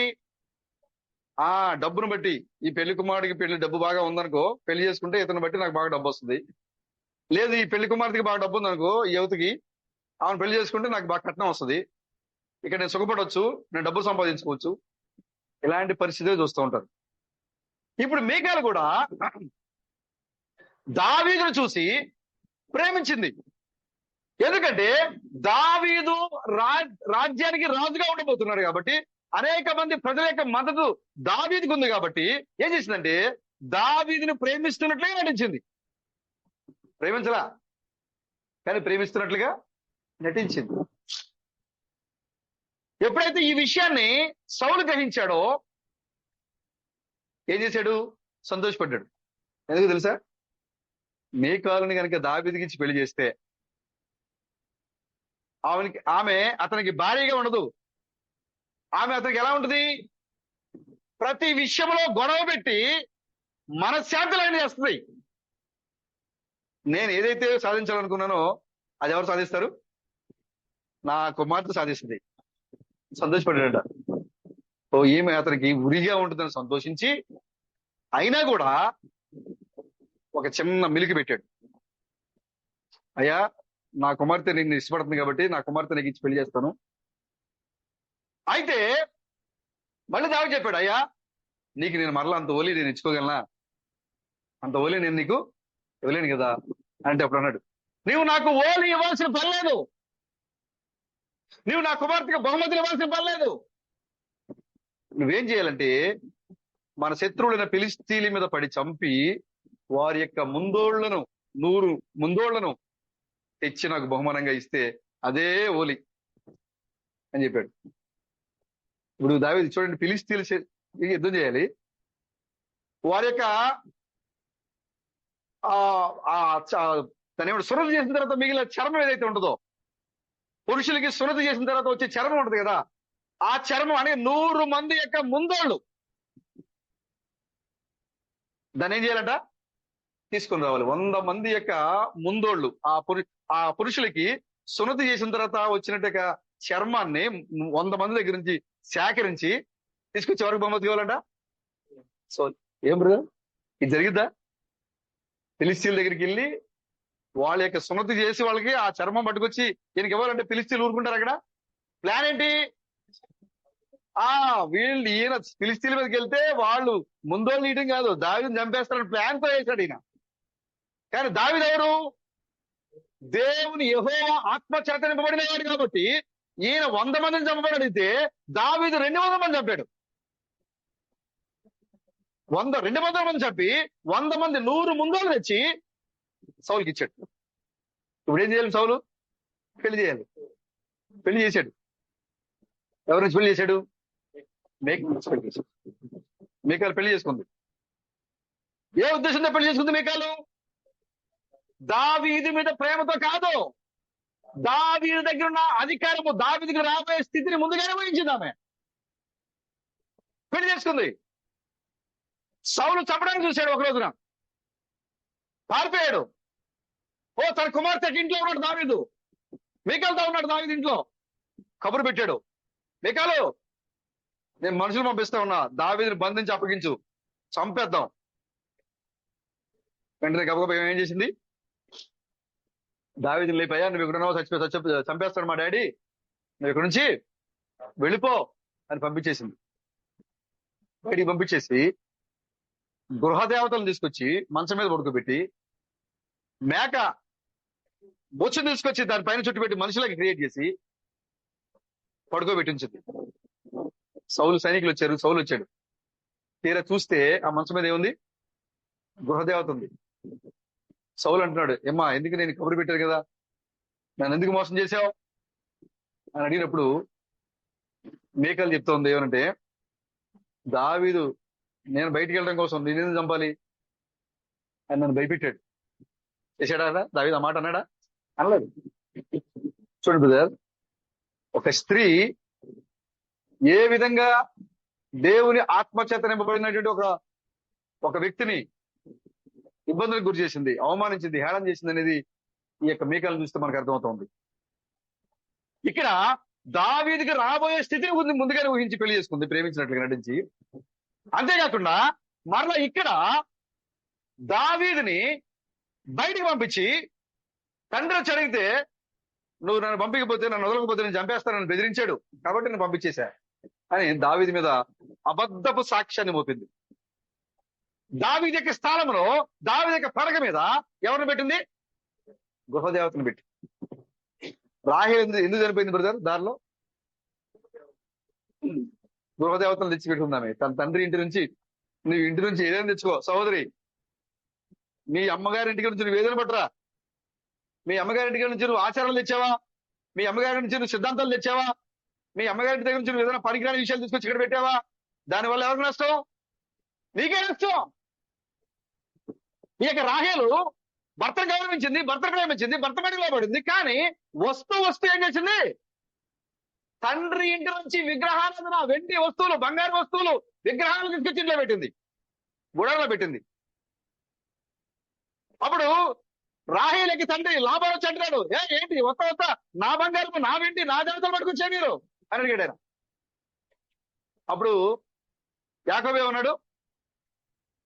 ఎవరైతే నీ వెండి, నీ బంగారం, నీ యొక్క విగ్రహాలు తెచ్చారో వాళ్ళు మరణానికి పాత్రలు అన్నాడు ఆయన, నాశనం అయిపోతారని చెప్పాడు. చెప్పింది ఎవరు? యాకోబు. ఎప్పుడైతే యాకోబు ఆ మాట చెప్పారో ఆ శాపం ఎవరికి వచ్చింది? రాహేల్ మీదకి వచ్చింది. రాహేల్ తన ఇంటి నుంచి ఏపటికి వచ్చింది? బంగారము. ఏం కావాలి నీకు? బంగారం కావాలా? రాహేల్ ఇంటి నుంచి ఏపటికి వచ్చింది? వెండి. వెండి విగ్రహాలు, బంగారు విగ్రహాలు, గృహదేవతలు తెచ్చి తన గుడారంలో పెట్టుకుంది. యాకోబు అంటున్నాడు, ఆ విగ్రహాల జోలికే మేము బాబు, మా దేవుడు గొప్ప దేవుడు. ఆ వెండి వస్తువులు, బంగారు వస్తువులు, ఆ వెండి ఆభరణాలు, బంగారు ఆభరణాలు మాకు అవసరం లేదు. లాభం అంటున్నాడు, తెచ్చారు. ఒకవేళ ఎవరైతే తెచ్చారో వారు నానానికి పోతారు, నాశనం అయిపోతారు. అందుకోసమే రాహేలు బెన్యామీన్ యొక్క ప్రసవ వేదంలో మార్గ మధ్యలో ఉండగలనే బెన్యామీన్ యొక్క ప్రసవ వేదంలో రాహేలు చనిపోయింది. లేకపోతే రాహేలు చనిపోవాల్సింది కాదు. వస్తా గృహదేవతలు తీసుకొచ్చింది, వెండిని, బంగారాన్ని. సహోదరి నువ్వేం తెచ్చి ఇంట్లో పెట్టుకుంటున్నావు? వెండి, బంగారు. వెంటనే ఎప్పుడైతే యాకోబుకి ఆ విషయం తెలిసిందో తీసుకుని వెళ్ళి వాటిని అన్నిటిని తీసుకెళ్లి మస్తకి వృక్షం కింద పాతి పెట్టేసింది. మీరు కూడా మీ హృదయాన్ని వెండి మీద ఉంచొద్దు, బంగారం మీద ఉంచొద్దు, మీ గృహ దేవతల మీద ఉంచొద్దు. మీరు దేవుని మీద ఆధారపడండి, దేవుని ఆనుకుని ఉండండి. మీరు రాహేలు భర్తను గౌరవించింది, కానీ ఆచారాలను మనకి వెంట తెచ్చుకుంది. మా ఇంటికాడ నుంచి మా తల్లిదండ్రులు నాకు అట్ట అలవాటు చేశారు, మా అమ్మ నాకు ఇది అలవాటు చేసింది, మా నాన్న నాకు అది అలవాటు చేశాడు. అది వదిలేయండి, నీకు పనికిరాని విషయం అది. నీకు ఎక్కడికి వచ్చావు? సజీవమైన దేవుని సంఘంలో నువ్వు అడుగుపెట్టావు. నీ పాత సిద్ధాంతాలని నువ్వు బయట విడిచిపెట్టువా. ఇక్కడ ఈ యొక్క మీకాలు దావీదు మీద అబద్ధ సాక్ష్యాన్ని మోపి తండ్రి దగ్గర నన్ను చంపుతున్నాడని చెప్పి అబద్ధాన్ని మోపి తండ్రి దగ్గర అబద్ధం చెప్పింది. దావీదు అక్కడి నుంచి వెళ్ళిపోయాడు. అక్కడి నుంచి వెళ్ళిపోయిన తర్వాత మరలా మీకాలు ఎప్పుడు కలిసింది దావీదుని? సుమారుగా 10 నుంచి 13 సంవత్సరాల మధ్యలో మరలా కలిసింది. అంటే ఈ 10 సంవత్సరాలు ఆమె ఇక్కడే ఉంది. ఎందుకంటే చూడండి, దావీదు పారిపోతూ ఉంటే, నిజంగా దావీదుని ప్రేమించింది అయితే తండ్రి దావీదుని చంపుతూ ఉంటే మీకేం చేయాలి? అయ్యో పదండి, మీరు లేకుండా నేను ఉండలేను, మన ఇద్దరం కలిసి వెళ్ళిపోతాం. నా తండ్రి మీరంటే నా తండ్రికి నచ్చట్లేదు కాబట్టి నీతో పాటు నేను కూడా వస్తా, నువ్వు ఎక్కడ ఉంటే నేను అక్కడే ఉంటా. నయ్యో ఋతు చెప్పినట్టు చెప్పాలి కదా. కానీ ఏం చేసింది? ఎంత నుంచి పంపించేసి తండ్రి స్థాపన చెప్పేసిన. చూసారా? ఏం ప్రేమించింది ఆమె? అధికారాన్ని ప్రేమించింది, పేరు ప్రఖ్యాతులను ప్రేమించింది. భర్తను కాదు ప్రేమించింది, అధికారాన్ని ప్రేమించింది, పేరు ప్రఖ్యాతులను ప్రేమించింది. తర్వాత మీకాలు దావీదు నుంచి విడిపోయిన తర్వాత 10 సంవత్సరాలు, 12 నుంచి 13 సంవత్సరాల వరకు మరలా దావీదుని కలవలేదు ఆమె. సరే, ఈ మధ్యలో అలాగే ఉందా? సరే, నా భర్త వెళ్ళిపోయాడు, నా భర్త నన్ను విడిచిపెట్టి వెళ్ళిపోయాడు, కాబట్టి నా భర్త వచ్చేంత వరకు నేను అలాగే ఉండాలి అని ఆగిందా? ఆగలేదు. చూడండి, 2వ సమూయేలు, సరే, మొదటి సమూయేలు 25వ అధ్యాయము.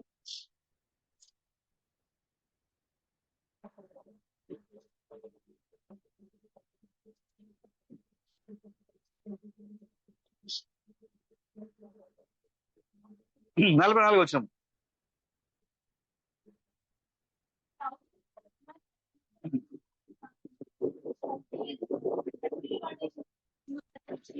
చూసారా? ఇప్పటివరకు ఎవరు?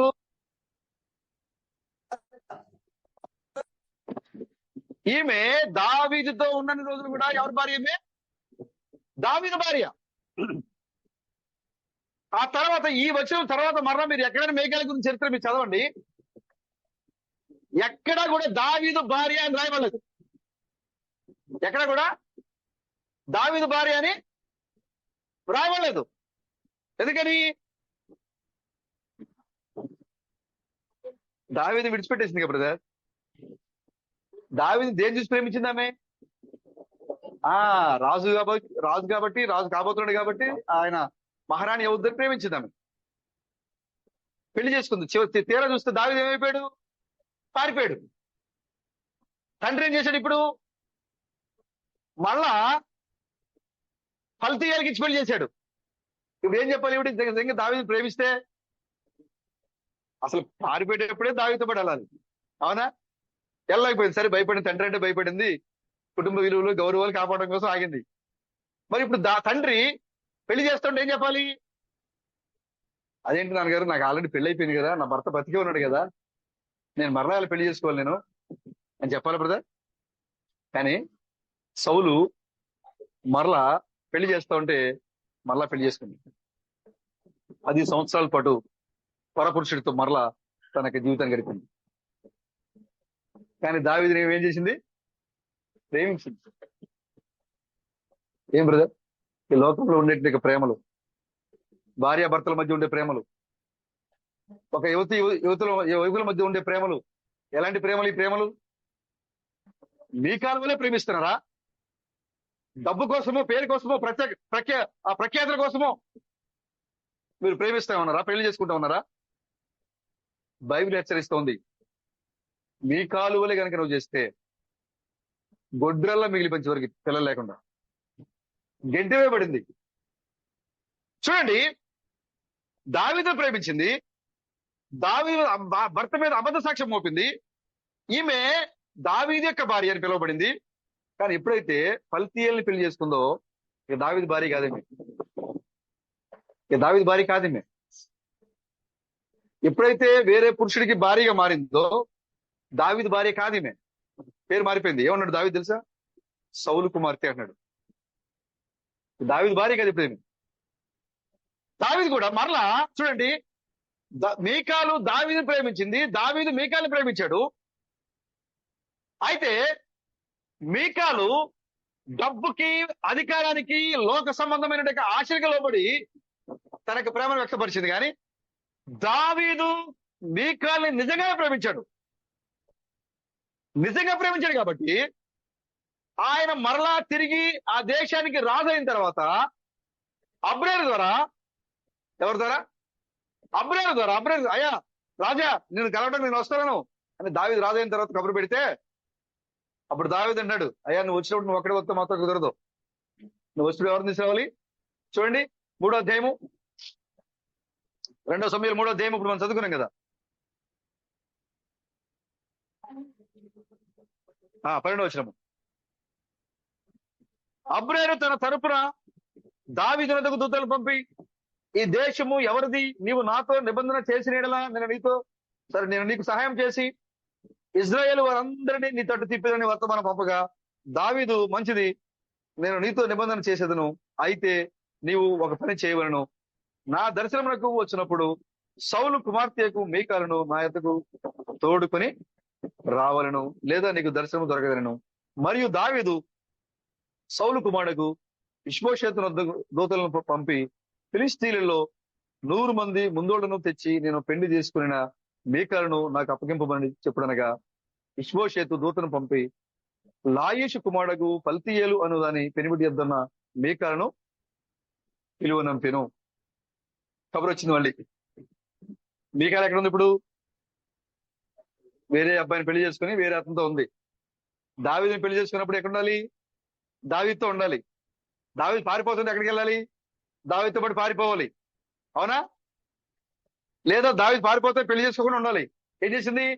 పెళ్లి చేసుకుంది, పెళ్లి అయిపోయింది, 10 సంవత్సరాలు కాపురం చేసింది, భర్త ఉంది. ఇప్పుడు దావీదు మరలా రాజయ్యాడు. రాజయ్య ఏం చేస్తున్నాడు? కబురు పెట్టాడు, అయ్యా మీకాలు నా దగ్గర తీసుకోండి, ఇప్పుడు నా భార్య అని చెప్పాడు దావీదు. ఎవరంటాడు? సౌలు కుమార్తె. అప్పటి వరకు ఎవరు ఆవిడే? ఎవరు బ్రదర్? దావీదు భార్య. స్థానాన్ని కోల్పోయింది. మనం కూడా అంతే బ్రదర్, వాక్య వ్యతిరేకమైన కార్యాలు చేస్తే. ఇప్పుడు మన సియోను, ఇప్పుడు నువ్వు ఎవరు? సియోను. ఇప్పుడు నువ్వు దేవుని పెళ్లి కుమార్తెవు. నువ్వు మిస్సెస్ బ్రెన్నావు, నువ్వు మిస్టర్ బ్రెన్నావు, నువ్వు పెళ్లి కుమార్తె ఉన్నావు. నీ పేరు ఘనంగా ఉంది, నీ పేరు ఇప్పుడు. కానీ నువ్వు ఎప్పుడైతే వాక్యానికి విరోధంగా మారిపోతావో, వాక్యాన్ని విడిచిపెట్టి వెళ్ళిపోతావో, ఇక ఆయన నిన్ను ఆయన పేరుతో పిలవడు. నేను లోక సంబంధమైన పేరుతో పిలుస్తాడు ఆయన. సౌలు కుమార్తె. అప్పటి వరకు దావీదుకి భార్య ఆమె. కానీ ఎప్పుడైతే తప్పు చేసిందో, ఎప్పుడైతే భర్తని గౌరవించలేదు, ఎప్పుడైతే భర్త యొక్క అడుగుజాడలో ఉండకుండా, భర్త కోసం ఎదురు చూడకుండా ఎప్పుడైతే తప్పుగా పట్టేసిందో, ఇప్పుడు ఆయన అన్నాడు, దావీదు అన్నాడు, నా భార్యను పిలవండి అని అంటలా. సౌలు కుమార్తె అయినా మీకాలను తీసుకుంటండి. ఇది ఎవరికి? మీకాల గురించి, దావీదు గురించి చెప్పండి స్టోరీ కాదు ఇది. నేటి మన కోసం చెప్పండి స్టోరీ ఇది. నువ్వు ఆత్మ సంబంధంగా దేవుని అంగీకరించండి, నువ్వు మరలా పరపురుషుడితో నువ్వు మరలా నీ యొక్క సంసార జీవితం లేదా నీ కాపురాన్ని నువ్వు చక్కబెడుతున్నావా? ఒకవేళ అలా నీ ఉంటే కనుక నీ యొక్క పేరే మారిపోతుంది, జీవితం మారిపోతుంది. ఇప్పటి వరకు నువ్వు అత్యున్నతమైన సంఘంలో నేను ఒక విశ్వాసిని అని పిలువబడుతున్నావు నువ్వు. కానీ నువ్వు ఈ లోకంలో కలిసిపోతే కనుక నీకు ఆ హోదా నీకు ఉండదు. ఇక నువ్వు ఆ హోదా ఏమైపోతావు? కోల్పోతావు. సరే, ఓకే, మీకాలు పెళ్లి చేసుకుంది, భర్త ఉంది, 10 సంవత్సరాలు అవుతుంది, కాపురం చేసింది. ఇప్పుడు దావీదు రాజు అయ్యాడు. మరలా ఏమంటాడు? మీకాలను తీసుకుంటండి, సౌలు కుమార్తెను తీసుకుంటండి అని పిలిచి అబ్నేరుకి చెప్పాడు. సౌలు కుమార్తె ఇష్బోషెతు కూడా చెప్పాడు. వెళ్ళి చెప్పారు సమాచారాన్ని మీకాలుకి. వెంటనే మళ్ళీ బ్యాగ్ పట్టుకుని మళ్ళీ రెడీ అయిపోయింది. ఏం బ్రదర్? మళ్ళీ బ్యాగ్ పట్టుకుని మళ్ళీ రెడీ అయిపోయింది. ఎక్కడికి? మళ్ళీ దావీదు దగ్గరికి వెళ్ళక మళ్ళీ మొదలెట్టింది. ఇప్పుడు ఆమెతో పాటుగా ఉన్నటువంటి ఈ యొక్క ఫల్తీయేలు ఆమె వెనక ఆమె కావాలని ఏడుస్తూ బహురీం దగ్గరికి వెళ్ళాడు ఆయన. నువ్వు నాతో రావాలి, మీకాలు నువ్వు నాతో ఉండాలి అని తన భర్త తనతో సంవత్సరాల తరబడి తనతో ఉన్న తన భర్త ఏడుస్తూ తనతో పాటు వెళ్తా ఉంటే తనకి సమాధానం కూడా చెప్పకుండా ఆమె ఏం చేసింది? వెళ్ళిపోతుంది. ఏం బ్రదర్? ఇది మీకాల స్టోరీ కాదు చదువుడా. నీ యొక్క విశ్వాస జీవితము ఎలా ఉంది అంటే, దేవుడిని ఆశీర్వదిస్తే దేవుడు కావాలి, నీకు సమస్య వస్తే నీకు దేవుడు అవసరం లేదు, మేలు జరిగితే దేవుడు కావాలి, నీకు శోధన వస్తే దేవుడు అవసరం లేదు. ఏం బ్రదర్, ఎలా ఉంది ఆత్మీయ జీవితం? మీకాల వల్లే ఉన్నావా? దేన్ని ఆశించి నువ్వు సంఘానికి వచ్చావు? సంఘంలో మరి టీవీ ప్రసంగాల్లో, రేడియో ప్రసంగాలు మనం చూస్తున్నాం. మీరు మా సంఘంలోకి వస్తే రోగాలు తగ్గిపోతాయి, మా సంఘంలోకి వస్తే మీ కోర్టు కేసులు పరిష్కారం అయిపోతాయి, మా సంఘంలోకి వస్తే నీకు లేని అని గొప్ప గొప్ప దానిని నీకు వచ్చేస్తాయి అని ప్రసంగాలు చూసి నువ్వు ఈ యొక్క వాక్యాన్ని అంగీకరించావా? శోధన వస్తే మీకల్లా పారిపోతాయి. దావీదుకి మరణభయం వచ్చింది, దావీదు పారిపోతున్నాడు. దావీదుని ప్రేమిస్తే దావీదుతో పాటుగా రావాల్సిన మీకాలు ఇక్కడే ఆగిపోయింది. తండ్రి పెళ్లి చేస్తా ఉంటే మరొక పెళ్లి చేసుకుంది. మరి పెళ్లి చేసుకునేటప్పుడు మరలా భర్త అనుకుండా మరలా కబురు వస్తే మరలా వెళ్ళిపోవడం మొదలుపెట్టింది. భర్త ఏడుస్తున్నాడు, ఏడుస్తూ వెనకబడి వస్తున్నాడు. బహురీం దగ్గర కిలోమీటర్ల ద్వారా ప్రయాణం చేసుకుంటూ వచ్చాడు. మీకాలు నాతో పాటు ఉండు, మీకాలు ఉండు ఉండు పట్టించుకోకుండా వెళ్ళిపోతాడు. అబ్నేరు గద్దిచ్చాడు, వెనకాలో కల్తీయలో. ఎందుకంటే ఇతనికి ఎవరితో సహవాసం కావాలి? దావీదుతో సహవాసం కావాలి.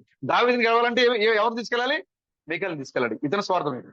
ఆమె ఇప్పటి వరకు దావీదు పారిపోయాడు, దావీదు రాజు అవ్వాలనుకుందామే, కానీ తీరా దావీదు ఏమైపోయాడు? మళ్ళా ఇప్పుడు అక్కడికి వెళ్ళిపోతే నేను మళ్ళా రాజకుమార్తె రాణిగా మళ్ళా కూర్చోవచ్చు. ఏమరుగా ఎలాంటి పరిస్థితులు ఉన్నాయి లోకల్లో చూడండి. భర్త ఏడుస్తున్నా కూడా, తనతో పాటు సంవత్సరాల తరబడి జీవించిన భర్త ఏడుస్తున్నా కూడా పట్టించుకోకుండా మీకాలు వెళ్ళిపోయింది. వెళ్ళి దావీదు యొక్క అంతఃపురంలో ఉంది, దావీదుతో పాటు ఉంది. సౌలు కుమార్తెగానే ఉంది, దావీదు భార్యగా లేదు. సౌలు కుమార్తెగానే అంతఃపురంలో ఉంది. ఒక రోజున ఒబేదెదోము ఇంట్లోంచి మంచం రావాలి. మంచం బయలుదేరింది అక్కడ. అంతకుముందు జరిగిన సందర్భం మనకు తెలుసు. ఉజ్జయి ఆ యొక్క అర్హత లేకుండా దాని మీద చేయడం వల్ల అక్కడ ఎక్కడ ఆయన ఏమైపోయాడు? చనిపోయాడు. ఎందుకంటే అక్కడ ప్రవక్త లేడు, దేవుని యొక్క నాయకత్వం లేదు అక్కడ. కాబట్టి ఎప్పుడైతే దేవుని నాయకత్వం లేకుండా మనసభని తీసుకురావడానికి దావీదు ప్రయత్నం చేశాడో, ఆ యొక్క గుంపులోనికి మరణం వచ్చింది. మనస ఆపేశాడు. ఎక్కడ తీసుకెళ్లి పెట్టారు? అగాగీయుడైనా గిత్తీయుడు అనుకుంటా, ఒబేదెదోము ఇంట్లో పెట్టారు. ఒబేదెదోము ఇంట్లో ఉంది మంచము. దావీదు యొక్క ఎప్పుడైతే ఆ మంచము ఒబేదెదోము ఇంట్లో ఉంది, ఒబేదెదోము యొక్క ఇల్లు ఆశ్రయించబడిందని దావీదు విన్నాడో, ఇప్పుడు ఏమన్నాడు తెలుసా? మందసం బయలుదేరింది ఎక్కడ తెలుసా? ఒబేదెదోము ఇంటి నుండి దావీదు పురానికి మంచం తీసుకురావాలి. గొప్ప సందేశం సోదరులారా. మంచం ఎక్కడి నుంచి వస్తుంది ఇప్పుడు? ఒబేదెదోము ఇంట్లోంచి దావీదు పురానికి మంచం రావాలి. ఒబేదెదోము ఇంట్లో దావీదు పురానికి మంచం రావాలి. చూడండి ఒకసారి అక్కడ 2 సమయాలు 6:16.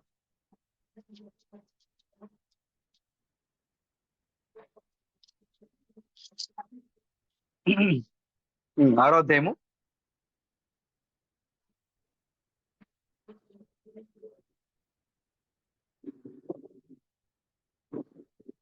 10వ వచనం చదువుతూ చూడండి. యెహోవా మందసమును దావీదు పురములోనికి తన ఎద్దకు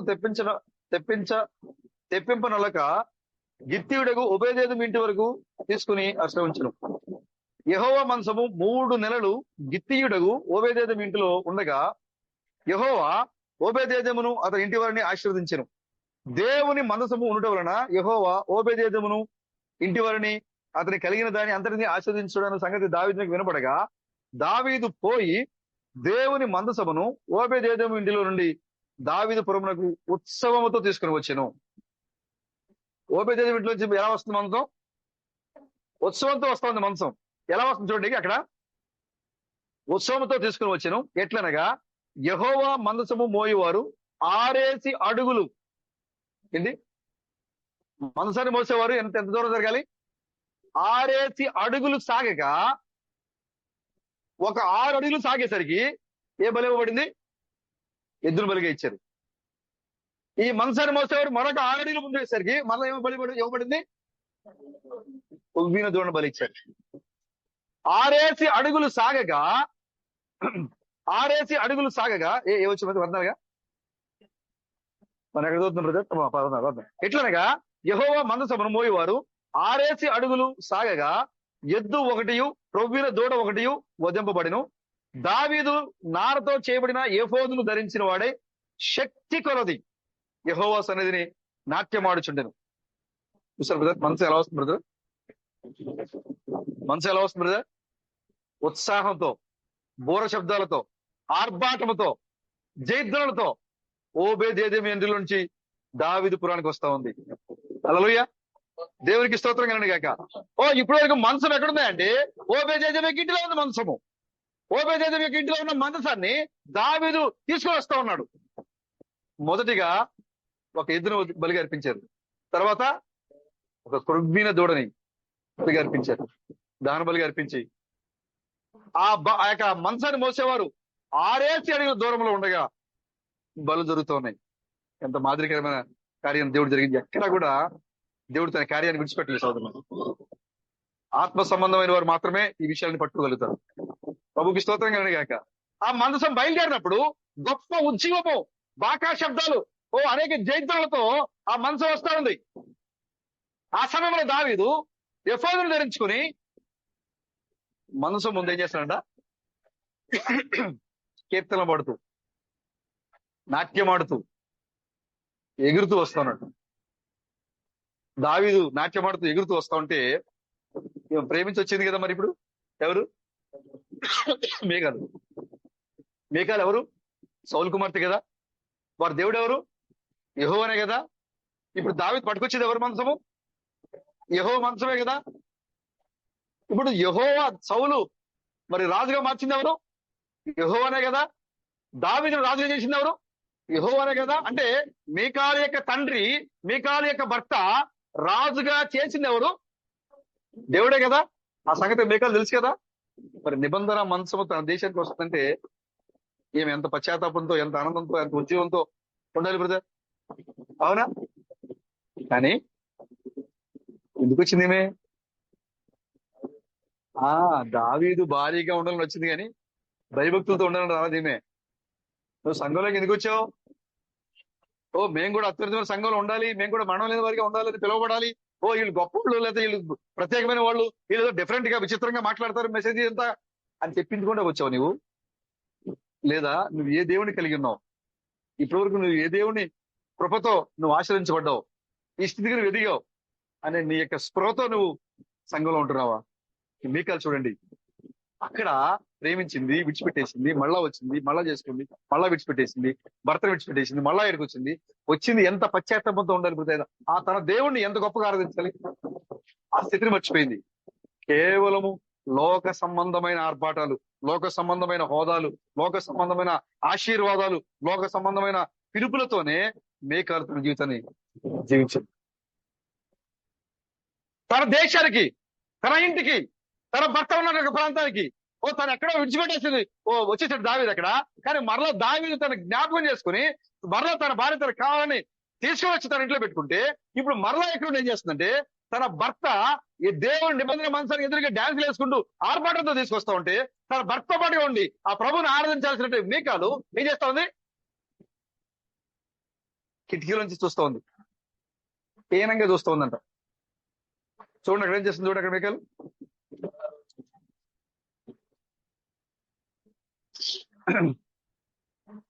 తన శక్తి కొలది నారబట్టలు వేయబడినట్టుగా నారబట్టలతో ఎఫోదును ధరించిన వాడు తన శక్తి కొలది దావీదు ఏం చేస్తున్నాడు? నాట్యం ఆడుతాడు. తన శక్తి కొలది అంటే ఏ రకంగా డాన్స్ వేస్తున్నాడు చూడండి దావీదు, సిగ్గుపడకుండా. ఎందుకంటే దేవుడే తన ప్రాంతానికి వస్తాడని దావీదుకి తెలుసు. హల్లెలూయా. చూడండి 16. యెహోవా మందసము దావీదు పురమునకు రాగా సౌలు కుమార్తెకు మీకాలు కిటికీల నుండి చూచి యెహోవా సన్నిధిని గంతులు వేయిచు నాట్యమాడుచున్న దావీదును కనుగొని తన మనసులో అతని పరిచిందంట. ఏం బ్రదర్, ఏ స్థితిలో ఉన్న మేకాల్ని దావీదు ఏ స్థితిలో తీసుకొచ్చాడు బ్రదర్? కానీ మనసులో దావీదుని ఏమనుకుంటుందంటే ఆమె పరుస్తుంది. అయ్యో, నా భర్తని రాజుగా చేసింది ఎవరు? నా దేవుడైన యెహోవా. నా తండ్రిని రాజుగా చేసింది ఎవరు? గాడిదలు కాచుకునే నా తండ్రిని రాజుగా చేసింది ఎవరు? యెహోవా. ఇదిగో గొర్రెలు కాసుకుని నా భర్తని రాజు చేసింది ఎవరు? యెహోవా. ఆ యెహోవా మనసము నా దేశానికి, నా ఇంటికి వస్తుందంటే మీకాలు ఎదురుగా వెళ్ళి ఆహ్వానించాల్సింది బదులుగా, ఆరాధించాల్సింది బదులుగా దావీదుని తీసుకొస్తా ఉంటే, దావీదును చూసి, కిటికీలను చూసి దావీదుని తన మనసులో అనుకుంటుందంట, హీనపరుచుకుంది.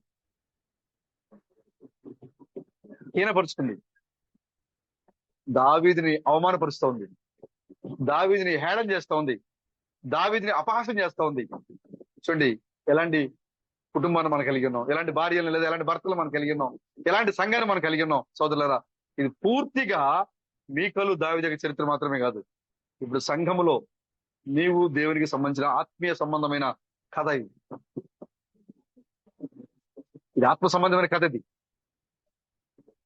నువ్వు దేవుని ప్రేమించావు, నువ్వు దేవుని ప్రేమిస్తే నువ్వు అలాగే ఉండాలి దాసుగా. ఆశీర్వదించబడినప్పుడు ఒకలాగా, ఆశీర్వాదం లేకపోతే ఒకలాగా. నేను ఆ సంఘానికి వెళ్ళానండి, ప్రార్థన చేశారు, నాకు జబ్బు తగ్గలేదు కాబట్టి నా సంఘానికి రాను. నేను ఆ సంఘానికి వెళ్ళానండి, మాకు అన్ని శోధన మొదలై నేను సంఘానికి రాను. కానీ ఆ దేవుడు అంటే మంచోడే. పూర్తిగా ఆత్మ సంబంధమైన కథ. నీ బహుమతుల కోసమో, నీ పేరు కోసమో, నీ ప్రఖ్యాతుల కోసమో, నీ ఆశీర్వాదాల కోసమో నువ్వు మందిరానికి రావద్దు. మీకల్లాగా మీ జీవితాన్ని నాశనం చేసుకోవద్దు. చూడు, అబిగయీలు ఇక్కడ తన భర్తని ఏం చేసింది? ఇక్కడ అవమానించింది, హీనపరుచుకుంది. తనకి ఎక్కడో ఫల్తీల దగ్గర కాపురం ఉన్న ఒక స్త్రీని తీసుకుని వచ్చి మరలా అంతఃపురంలో కూర్చోబెడితే ఆకి రాజుని గణపరిచాల్సింది పోయి మళ్ళీ ఏం చేసిందేమే? హీనపరిచింది. అయ్యో దావీదు చీ అనుకుంటుంది లోపల. ఎందుకంటే అనుకుంది రాజు రాణి రథాలు గొప్ప గొప్ప ఊహించుకుందాం అక్కడ. దానికి భిన్నంగా జరుగుతుంది అక్కడ. ఒకసారిగా భిన్నంగా జరిగేసరికి ఆమె ఊహించుకుని అసహించుకుంటుంది. కానీ అబీగేలు చూడండి, అబీగేలు భర్త ఎవరు? అతను మొరటవాడు, పేరుకే మొరటాడట. నాబాలానికి అర్థం ఏంటట? మొరటివాడు అని అర్థం, పేరుకే అర్థము. అంతేకాకుండా తాగుబోతు, మొరటివాడి కోసం, తాగుబోతు కోసం, తాగుబోతు భర్త ప్రాణాల కోసం, మొరటివాడు తన భర్త ప్రాణాల కోసం అబీగేలు ఏం చేసింది? దావీదు దగ్గర పరిగెట్టుకుని వెళ్ళిపోయింది. అయ్యా, వెళ్ళినవాడైనా దావీదు, రాజా నీ గురించి నాకు తెలుసు, నా భర్త పేరు మొరటివాడని గుర్తొచ్చి పేరు పెట్టుకున్నాడు. మొరటివాడు, అతని ప్రాణాన్ని మీ దృష్టికి ప్రేమగా ఉండనియండి. ఆ భార్య ఏం చేసింది బ్రదర్? భర్త ప్రాణాల కోసం పరుగులెట్టింది. గాడిద మీద కూర్చొని పరుగులు పెట్టింది. ఒకవేళ ఏం ఆలస్యం చేస్తే దావీదు తన సైన్యంతో వచ్చి ఇంటిపై పడి తన భర్తను చంపేసేవాడే. భార్య పరిగెట్టుకుని వెళ్ళింది. తాగుబోతు కోసం, మొరటివాడి కోసం. అయినా సరే ఆమె తన భర్తకి ఇవ్వాల్సిన హోదా, తన భర్తకి ఇవ్వాల్సిన గౌరవాన్ని ఆమె ఏం చేసింది? ఇచ్చింది. పరిగెట్టుకుని వెళ్ళిపోయింది అక్కడికి. అయ్యో రాజా, నా భర్తను మీరు కాపాడండి, విడిచిపెట్టండి, ఇదిగో నేను తీసుకొచ్చాను బహుమతి, తీసుకోండి. దావీదు ఆమెకు దాన్ని చూసి ప్రేమ పుట్టింది, ప్రేమగా ఉన్నాడు ఆయన. ఎప్పుడైతే ఈ విషయం తెలిసిందో నాబాలుకి, మందు అవుతూ ఉన్నాడు, ఒక పెద్ద ప్రవచన పార్టీలో ఉన్నాడు, ఫుల్గా తాగేశాడు. ఈ విషయం తెలిసింది. అయ్యా దావీదు నేను చంపడానికి సైన్యంతో బయలుదేరాడు, నీ భార్య వెళ్ళి ఆపింది, ఒకవేళ నీ భార్య వెళ్ళకపోతే కనుక నీ వాడికి దావీదు చేతులు చనిపోయేవాడే చెప్పేసరికి ఆ విషయాన్ని తెలుసుకున్న నాబాలు సరిగ్గా ఏమొచ్చింది? స్ట్రోక్ వచ్చేసింది. తాగిన వాడు అక్కడ చనిపోయాడు. అబిగయీలో ఉన్న తగ్గింపు, అబిగయీలో ఉన్న దయ, అబిగయీలో ఉన్న ప్రేమ దావీదుని ఒక కట్టిపడేసింది. ఎప్పుడైతే ఆ నాబాలు చనిపోయాడో వెంటనే కొన్ని రోజుల తర్వాత దావీదు అబిగయీలకి వర్తమానం పంపించాడు. రాజు నేను పెళ్లి చేసుకోవడానికి ఇష్టంగా ఉన్నాడు. ఎందుకంటే అబిగయీల్ యొక్క ప్రవర్తన దావీదుకి తన భార్యకి చేసుకునేంతగా నచ్చింది. ఇక్కడ తన భర్తను ప్రేమించడానికి వచ్చింది, ఇంకో వ్యక్తిని పెళ్లి చేసుకుంది, అతని గురించి పెట్టేసింది, అంతమందిలో కూర్చుంది. అక్కడ కూడా తగ్గింపు జీవితాన్ని కలిగించిన మీకాలు భర్త దేవుణ్ణి ఆరాధన చేస్తూ ఉంటే ఏం చేసింది? ఏళన చేస్తోంది, హీనపరుస్తోంది. మరి నువ్వేం చేస్తావు నీ కుటుంబంలో? నీ భర్త మొరటివాడా? నీ భర్త తాగుబోతా? నీ భర్త ఎలాంటి వాడు? నీ భార్య ఎలాంటిది? నీ స్థితిగతులు ఎలాంటివి? నువ్వేం చేస్తున్నావు? దావీదు వలె, దావీదు చూసి అబిగయీలు చూసి ప్రేమ పుట్టే విధంగా నీ క్రియలు ఉన్నాయా? నీ విశ్వాసం ఉందా? ఎలా ఉన్నాయి మన జీవిత సోదరులారా? నీ కాలంలో ఉన్నావా? పేరు కోసం పెళ్లి చేసుకుంటున్నావా? అందం కోసం పెళ్లి చేసుకుంటున్నావా? ఆస్తి కోసము, ఐశ్వర్యం కోసము, హోదా కోసం నువ్వు పెళ్లి చేసుకుంటున్నావా? ఒకవేళ అలా ఉంటే నీ జీవితం భయంకరమైన ముగింపులో ఉంటుంది. చూడండి, ఆ అంతఃపురంలో కూర్చొని దావీదు ఏమి చేయాల్సిన పనికి దావీదు చేస్తా ఉంటే ఏమి కూడా వచ్చి దాంతో సహకరించాల్సిన బదులుగా హీనపరుచుకున్నట్టు తన హృదయం. అంతేకాకుండా దావీదు ఇంటికి వచ్చేసరికి ఏమంటుంది చూడండి అక్కడ.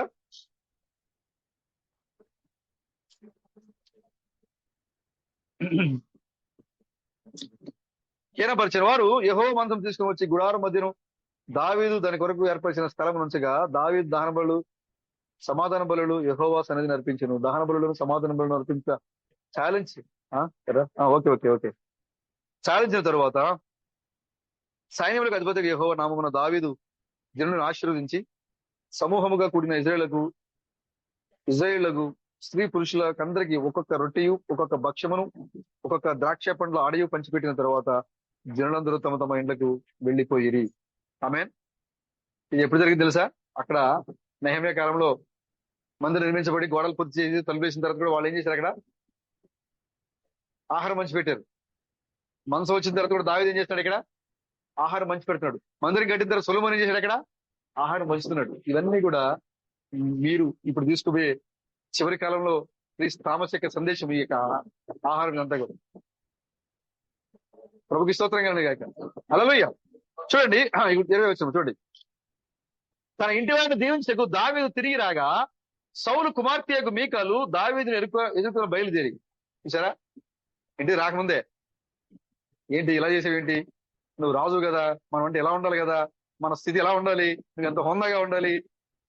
ఏం బ్రదర్, దేవుని ముందు దేవుని ఆరాధించేవాడిగా పిల్లవాడిగా మారిపోయి విశ్వాసిగా మారిపోయి డ్యాన్సులు వేస్తా ఉంటే, సంఘములో భర్తకి సహకరించాల్సిన భార్య నువ్వు ఎందుకు ఇలా చేసావు, నువ్వు ఎందుకు ఇలా చేసావు, ఏం చేస్తుందేమే? క్వశ్చన్ చేస్తుంది. ఎదురు భర్త రావడానికి ముందే ఎదురు వెళ్ళిపోతుంది, ఎదురుగా వెళ్ళిపోయి అడుగుతుంది. అక్కడ మీకాలు దావీదుని ఎదుర్కొని పోయి బయలుదేరి వచ్చి హీన స్థితి గల, ఎవరి మధ్యలో ఉన్నట్టు ఆయన? హీన స్థితి గల పనివారి మధ్యలో ఎగురుతావు ఏంటయ్యా? నువ్వు ఎవరి మధ్యలో ఉండాలి? నువ్వు రాజు కదా, నువ్వు ఎవరి మధ్యలో ఉండాలి? నీ చుట్టూ మంత్రులు ఉండాలి, హోదా ఎంత వారు ఉండాలి. కానీ నువ్వు ఎక్కడున్నావు? పనివారు. ఆ పనివారు కూడా ఎలాంటి వారు? హీన స్థాయి. హల్లెలూయా. ఎవరైతే హీన స్థాయి గల వారి మధ్యలో ఉంటారో, హీన స్థాయి గల తగ్గింపుతో ఉంటారో వారే ఎత్తబడతారు. దావీదు ఎవరితో కలిసి ధ్యానం చేశాడు బ్రదర్? తగ్గింపు, హీన స్థాయి గల పని వారితో. అసహించుకుంటుంది మీకాలు అక్కడ. చిచ్చే, హీన స్థాయి గల పని వారితో నువ్వు డ్యాన్స్ చేస్తావా? హీన స్థాయి గల పనికత్తెలు చూస్తుండగా వ్యర్థుడకుడు తన బట్టలను విప్పివేసినట్టుగా ఇశ్రాయేలుకు రాజువైన నీవు నేడు బట్టలను తీసివేసి ఎంత ఘనముగా కనబడితివి. ఏంటంటే ఎంత ఎంత ఎటకారంగా, ఎంత అపహాస్యంగా ఉంటుంది చూసారా? నీవు ఆ బట్టలు తీసేసి జారిపోతుంటే ఆ హీనస్థాయి గల మధ్యలో ఉండి ఎంత గొప్పగా ఉన్నావో తెలుసా నువ్వు? ఏం బ్రదర్? పెద్దగా హీనస్థాయిగా ఎలాంటి జీవితాన్ని కలిగి ఉన్నారు సోదరులారా? ఇక్కడ మీకాలు అనగా స్త్రీలే కాదు, మీకాలు అనగా పురుషులు కూడా. నువ్వు దేన్ని బట్టి దేవుని ప్రేమిస్తున్నావు? ప్రేమించే దేవుని కోసం ఎన్ని శోధనలు వచ్చా నిలబడగలుగుతున్నావా? దేవునితో పాటు ఉండగలుగుతున్నావా? లేదా నీ సంతోషం కోసం నువ్వు మరలా వేరే మార్గాన్ని ఎత్తుకుంటున్నావు? ఎలా జీవించగలుగుతున్నావు నీవు? పరిశుద్ధమైన తలంపులతో, పరిశుద్ధమైన క్రియలతో నువ్వు నీ దేవుని ప్రేమిస్తే, నువ్వు దేవుని ప్రేమను పొందుకునేవాడిగా, దేవుని ప్రేమను పొందుకునేవాడిగా నువ్వు అలాగే ఉంటున్నావా? మీకాలు వల్ల పరుగులు ఎడుతూ ఉన్నావా? ఇక్కడున్న స్త్రీ పురుషులు అందరూ కూడా మీ ఆత్మీయ జీవితాలని పరిశీలన చేసుకోవాలి. ఒకవేళ నువ్వు ఈ దేవుని వాక్యాన్ని గౌరవిస్తూ కూడా ఈ లోకాన్ని ప్రేమిస్తే, మీకాలు వలె దావీదుని పెళ్లి చేసుకుని వదిలిపెట్టి కల్తీలు చేసుకున్నట్లుగానే నీవు కూడా దేవుని పెళ్లి చేసుకుని విడిచిపెట్టి నువ్వు మరలా మరొక వ్యక్తిని పెళ్లి చేసుకోండి. ఆత్మీయ కదా, ఆత్మీయ జీవితం ఇది. మన సహోదరులారా, మరి దావీదుని అవమానపరిచిన మీకాలు వల్ల మీరు ఉండొద్దు. తన భర్త ప్రాణాలను కాపాడడానికి పరిగెట్టిన అబీగైలు వల్ల మీరు ఉండండి. అబీగైలు వల్ల మీరు ఉండండి. చూడండి, ఆ యొక్క యెజబెల్ వల్ల మీరు ఉండొద్దు. భర్తని పాపలో పడేసి నరకాన్ని తీసుకుపోయిన యెజబెల్లా మీరు ఉండొద్దు. మీరు తన భర్త యొక్క ప్రాణాలను కాపాడుకొని మరి విశ్వాసంలో ముందుకు కొనసాగిపోయిన అబీగైలు వల్ల మీరు ఉండండి. రాహేలు లేయాల వల్ల మీరు ఉండండి. తన తండ్రి ఆస్తిని మోసం చేస్తూ ఉంటే, లేదు లేదు లేదు నానా నువ్వు మోసం చేస్తున్నావు, నా భర్తకి రావాల్సిన ఆస్తి ఇది, మేము వెళ్ళిపోతాం అని భర్త పదండి మేము వెళ్ళిపోతాం అని భర్తను గౌరవించినట్టుగా స్త్రీల వలె దేవుని గౌరవించండి. విశ్వాసంతో మీరు ఉండండి. చూడండి అక్కడ మాట చెప్పి మనం ముగించుకుందాం.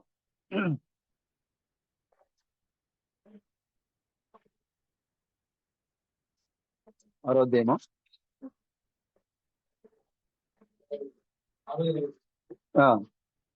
హీన స్థితి గల పరిగెత్తలను చూస్తుండగా వ్యర్థులకు తన బట్టలు విప్పివేసినట్లుగా ఇశ్రాయేలుకు రాజువైన నీవు నేడు బట్టలు తీసివేసి ఎంత ఘనముగా కనబడుతుందని అపహాసం చేసినందున దావీదు నీ తండ్రిని అతని సంతతిని విసర్జించి ఇజ్రాయేలును తన జనుల మీద నన్ను అధిపతిగా నిర్ణయించటకై నన్ను ఏర్పరచుకున్న యెహోవా సన్నిధిని నేను అలాగు చేసి తిని. హల్లెలూయా. ఏంటి మేకాలు, నీ తండ్రిని నీ కుటుంబాన్ని దేవుడు ఏం చేశాడు? నీవు ఆలోచించే విధానంలోనే వాళ్ళు ఆలోచించారు కాబట్టే నీ తండ్రిని నీ కుటుంబాన్ని ఆయన విడిచిపెట్టేశాడు. నేను తగ్గింపుతో ఉన్నాను కాబట్టి, సుబుద్ధి కలిగిన వాడిగా ఉన్నాను కాబట్టి, లోబడి ఉన్నాను కాబట్టి, ఆయన వాక్యాన్ని గౌరవించాను కాబట్టి నీ తండ్రికి ఇవ్వాల్సిన అధికారాన్ని తీసివేసి ఆయన నాకు ఇచ్చాడు. ఆ హీన స్థాయిగా ప్రజల మధ్యలో నేనున్నాను కాబట్టి ఆయన నన్ను ప్రేమించాడు. తగిన సమాధానం చెప్పాడు కదా బ్రదర్. హల్లెలూయా. ఒకవేళ చెప్పిన నిజమే కదా, నేను ఏంటి రాజునేయండి, నేను ఏంటి ఎలా చేశాను, మేకాలు నీ అవమానం తీసుకొచ్చా, పొరపాటు నాది అని అన్నాడు బ్రదర్. నీ తండ్రి కుటుంబానికి నాకు ఆస్తి స్థితి నాకు ఇవ్వబడింది. ఎందుకు తెలుసా? నీదే తలంపుతో ఉన్నావు కాబట్టి నీ యొద్ద నుంచి తీయబడింది, అది నాకు ఇవ్వబడింది. ఆమె నువ్వు ఎవరైతే నీ కంటికి, ఎవరైతే నీ చూపుకి హీనస్థాయి వారు కనపడుతున్నారో, నేను వారి చూపుకి గర్వముగా మారిపోతున్నాను. నేను అక్కడేమన్నాడు దావీదు చూడండి, జనుల మీద నేను అధిపతిగా నిర్ణయించకే నన్ను ఏర్పరచుకుని యెహోవా సన్నిధిని నేను అలాగూ చేసి తిని, యెహోవా సన్నిధిని నేను ఆటాడి తిని. ఏం చేశాడైనా? ఆటాడి తిని. ఇంతకంటే మరి ఎక్కువగా నేను తృణీకరింపబడి నా దృష్టికి నేను అల్పుడినై నీవు చెప్పిన పనికెత్తల దృష్టికి గరుడు నొగుదునని మేకాలతో నేను. నేను ఇంకా తగ్గించుకుంటా. నేను ఎంత తగ్గించుకుంటానో నా చుట్టూ ఉన్న వారిలో నేను అంత గరుడుగా కనబడుతున్నాను. హల్లెలూయా. ఎందుకంటే గొప్ప రాజు మనతో ఉన్నాడు. గొప్ప రాజు ఎక్కడ ఉన్నాడు? మనతో ఉన్నాడు అని వాళ్ళందరూ నన్ను కనపరుస్తారు. ప్రభుకి స్తోత్రం కలండి కాక. తన భార్య అయిన మేకాలకి దావీదు చెప్తున్నమాట, మరి నీవు దేవుణ్ణి గౌరవించేవాడిగా ఉన్నావా? దేవుడికి మరి లోబడేవాడిగా ఉన్నావా? దేవుడి యొక్క వాక్యాన్ని వెంబడించేవాడిగా నీవు ఉన్నావా? లేదా మేకాలు వలె బహుమతులు చూసి, పేరు చూసి, ప్రఖ్యాతలు చూసి విడిచిపెట్టేవాడిగా ఉన్నావా? మేకాలు దావీదును ప్రేమించింది, కానీ బహుమతుల కోసం ప్రేమించింది, ఆర్భాటం కోసం ప్రేమించింది, హోదా కోసం ప్రేమించింది. ఆ హోదా దావీదు దగ్గర లేదు అని పల్తీయలు చేసుకుంది. పల్తీయల దగ్గర ఉందా? లేదు. మళ్ళా దావీదుకి అధికారం వచ్చిందని చెప్పి మళ్ళా అక్కడికి వచ్చింది మామూలుగా ఉందా? లేదు. దావీదుని మరలా ఏం చేస్తుంది? హీనంగా ఎంచుతుంది. ఇదంతా సంఘానికి ఇవ్వబడిన హెచ్చరిక. నువ్వు దేవుడిని ప్రేమిస్తున్నావు, మంచిదే, కానీ దేనికోసం ప్రేమిస్తున్నావు? డబ్బు కోసమా? ఆర్భాటం కోసమా? హోదా కోసమా? ఆశీర్వాదం కోసమా? దేనికోసం నువ్వు ప్రేమిస్తున్నావు? నీ ఆత్మీయ జీవితాన్ని ఎలా నువ్వు నడిపిస్తున్నావు? నిన్ను పెళ్లి చేసుకున్న వాడు ప్రభు క్రీస్తుమణమై ఉన్నాడు, ఆయనకు లోబడాలి. నువ్వు ఒకవేళ శోధనలో, సమస్యలో, ఇబ్బందుల్లో నీకు వచ్చినప్పుడు నువ్వు ఆయన విడిచిపెట్టేసి లోకాన్ని ప్రేమిస్తే, లోకాన్ని పెళ్లి చేసుకుంటే ఇక ఎంత మాత్రం నీవు దావీదు భార్యగా నువ్వు పిలువబడవు. ఇక తర్వాత సౌలు కుమార్తెకు మీకాలే. ఇక ఆమె దావీదు భార్య లేదు. ఆమె స్వయంగా దావీదు అంటున్నాడు, సౌలు కుమార్తెకు మేకాల్ని నా యొద్దకు తీసుకున్నాడు, నా భార్యను తీసుకురండి అంట్లా. కారణము తన స్థానాన్ని ఆమె కోల్పోయింది. నీవు కూడా బహుమతుల కోసమో, ఆశీర్వాదం కోసమో, స్వార్థం కోసమో, హోదాల కోసమో, నేను అలా ఉండాలి, నేను సంఘంలో నా పేరు ఎలా ఉండాలి, నా బిడ్డలు ఎలా ఉండాలి, నేను ఎలా ఉండాలి, నా భర్త ఎలా ఉండాలని ఆర్భాటం కోసమో కనుక నువ్వు సంఘానికి వస్తే చూడండి, నీ స్థానాన్ని కోల్పోతావు. దేవుని కుమారుని గొర్రెపిల్ల భార్యగా నువ్వు పిలువబడవు. ఇక సాతాను సంబంధమైన కుమార్తెగా పిలువబడతావు, కుమారుడిగా పిలువబడతావు. చూడండి, ఆ తర్వాత బైబిల్ కింద రాయబడింది, చివరి వచ్చిన దేవుని ఒకసారి, నేను అల్పుడినై, ఇంతకంటే మరి ఎక్కువగా నేను తృణీకరింపబడి నా దృష్టికి నేను అల్పుడినై నీవు చెప్పిన పనికెత్తల దృష్టికి గనుడు నగుదునని మేకాలతో నేను మరణము వరకు. సౌలు కుమార్తె అయిన కుమార్తెకు మేకాలకు దావీదు భార్య అని రాయబడింది. అక్కడ ఏమని రాయబడింది? సౌలు కుమార్తె. ఇప్పుడు నువ్వు సీయోనుగా పిలువబడుతున్నావు. నీకు ఆ హోదా, ఆ పేరు నీకు అలాగే నిలబడాలంటే నువ్వు ఎవరినైతే ప్రేమించి, ఎవరినైతే గౌరవించి, ఎవరినైతే ఇది నిజమైన వాక్యం అని చెప్పి నువ్వు నమ్మి నువ్వు ఆయన వెంబడిస్తా ఉన్నావో, సమస్య వచ్చినా, శోధన వచ్చినా, ఇబ్బందులు వచ్చినా మీరు అలాగే ఆయనతో ఉండండి. మీరు ఆయన విడిచిపెట్టి వెళ్ళదు. మీరు ఆయనతో నిలబడి ఉండండి. ఒకవేళ ఆయన విడిచిపెట్టారా మీరు పొందుకున్న హోదా, ఆ గౌరవము అన్ని కోల్పోతారు. దావీదు భార్య కాదు ఇప్పుడు ఆమె, సౌలు కుమార్తె అయిన మేకాలు తిరుగుబాటు చేయటం వల్ల, ద్రోహం చేయటం వల్ల, దొంగ ప్రేమ నటించడం వల్ల మరణం వరకు ఆమెకి గొడ్రాలుగా మిగిలిపోయింది. వెళ్ళలేరు. కాబట్టి అలాంటి స్థితికి మీరు పొందుకోవచ్చు సోదరులారా. మీకాల వలె మీరు నటించొద్దు ప్రేమని. మీరు అబిగయిల్ వలె, శారా వలె, రాహేలు లేయాల వలె మీరు ఏం చేయాలి? గౌరవించండి, ప్రభువుని గౌరవించండి, వాక్యాన్ని వెంబడించండి. శోధన వచ్చిందా భయపడద్దు, నిలబడండి. ఎందుకంటే ఆ శోధనలోంచి తప్పించగల దేవుడు నీలో ఉన్నాడు, నీతో ఉన్నాడు. కాబట్టి దావీదు మీకాయల్ని అవమానపరిచింది, మీకాయలు దావీదుని అవమానపరిచింది, హేళన చేసింది. తన భర్త అయినప్పటికి కూడా తన భర్త యొక్క స్థానాన్ని తను ఇవ్వకుండా తన హృదయంలో హీన స్థితిలో దావీదుని చూసింది ఆమె. కాబట్టి దావీదు భార్యగా స్థానాన్ని కోల్పోయింది. కాబట్టి మీరు క్రీస్తు బృందం యొక్క పెళ్లి కుమార్తెగా, గొర్రెపిల్ల యొక్క పెళ్లి కుమార్తెగా పిలువబడుతున్న నీవు ఒకవేళ లోకంలో కలిసిపోతే ఆ స్థానాన్ని కోల్పోయే ప్రమాదం ఉంది, అవకాశం ఉంది. కాబట్టి మీ ఆత్మీయ జీవితాన్ని జాగ్రత్తగా కాపాడుకోండి. దేవుడి చిన్న మాటలు దీవించిన కాక ఆమె ప్రార్థన చేసుకుందాం.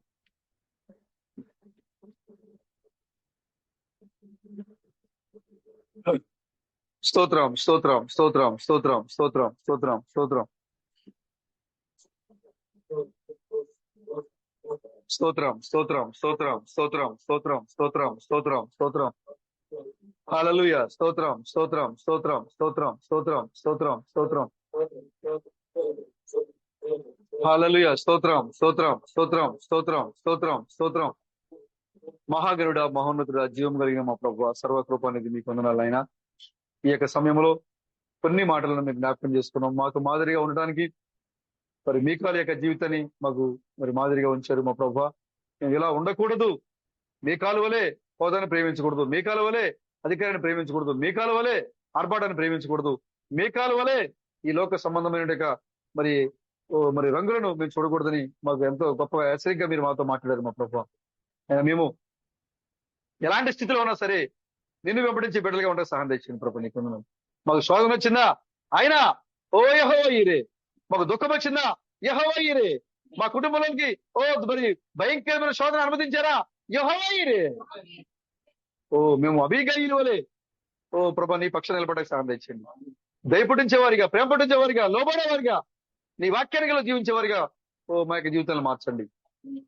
మీకాలు ఎవరైతే ఉన్నారో ప్రభు ఇక్కడ మరి దేవుని ప్రేమిస్తున్నాము, దేవుని వెంబడిస్తున్నామని నటించి ఆశీర్వాదం కోసము మరి దేవుడు దీవిస్తాడు, దేవుడు ఆశీర్వదిస్తాడు, దేవుడు నమ్ముకుంటే డబ్బులు వస్తాయి, ఆశీర్వాదం వస్తాయి అని ఎవరైతే ఆ యొక్క ప్రేమ నటించి వస్తున్నారో వారు మీకాలు లాంటి దీవెనలు వాళ్ళు పొందుకోబోతున్నారు చివరిలో.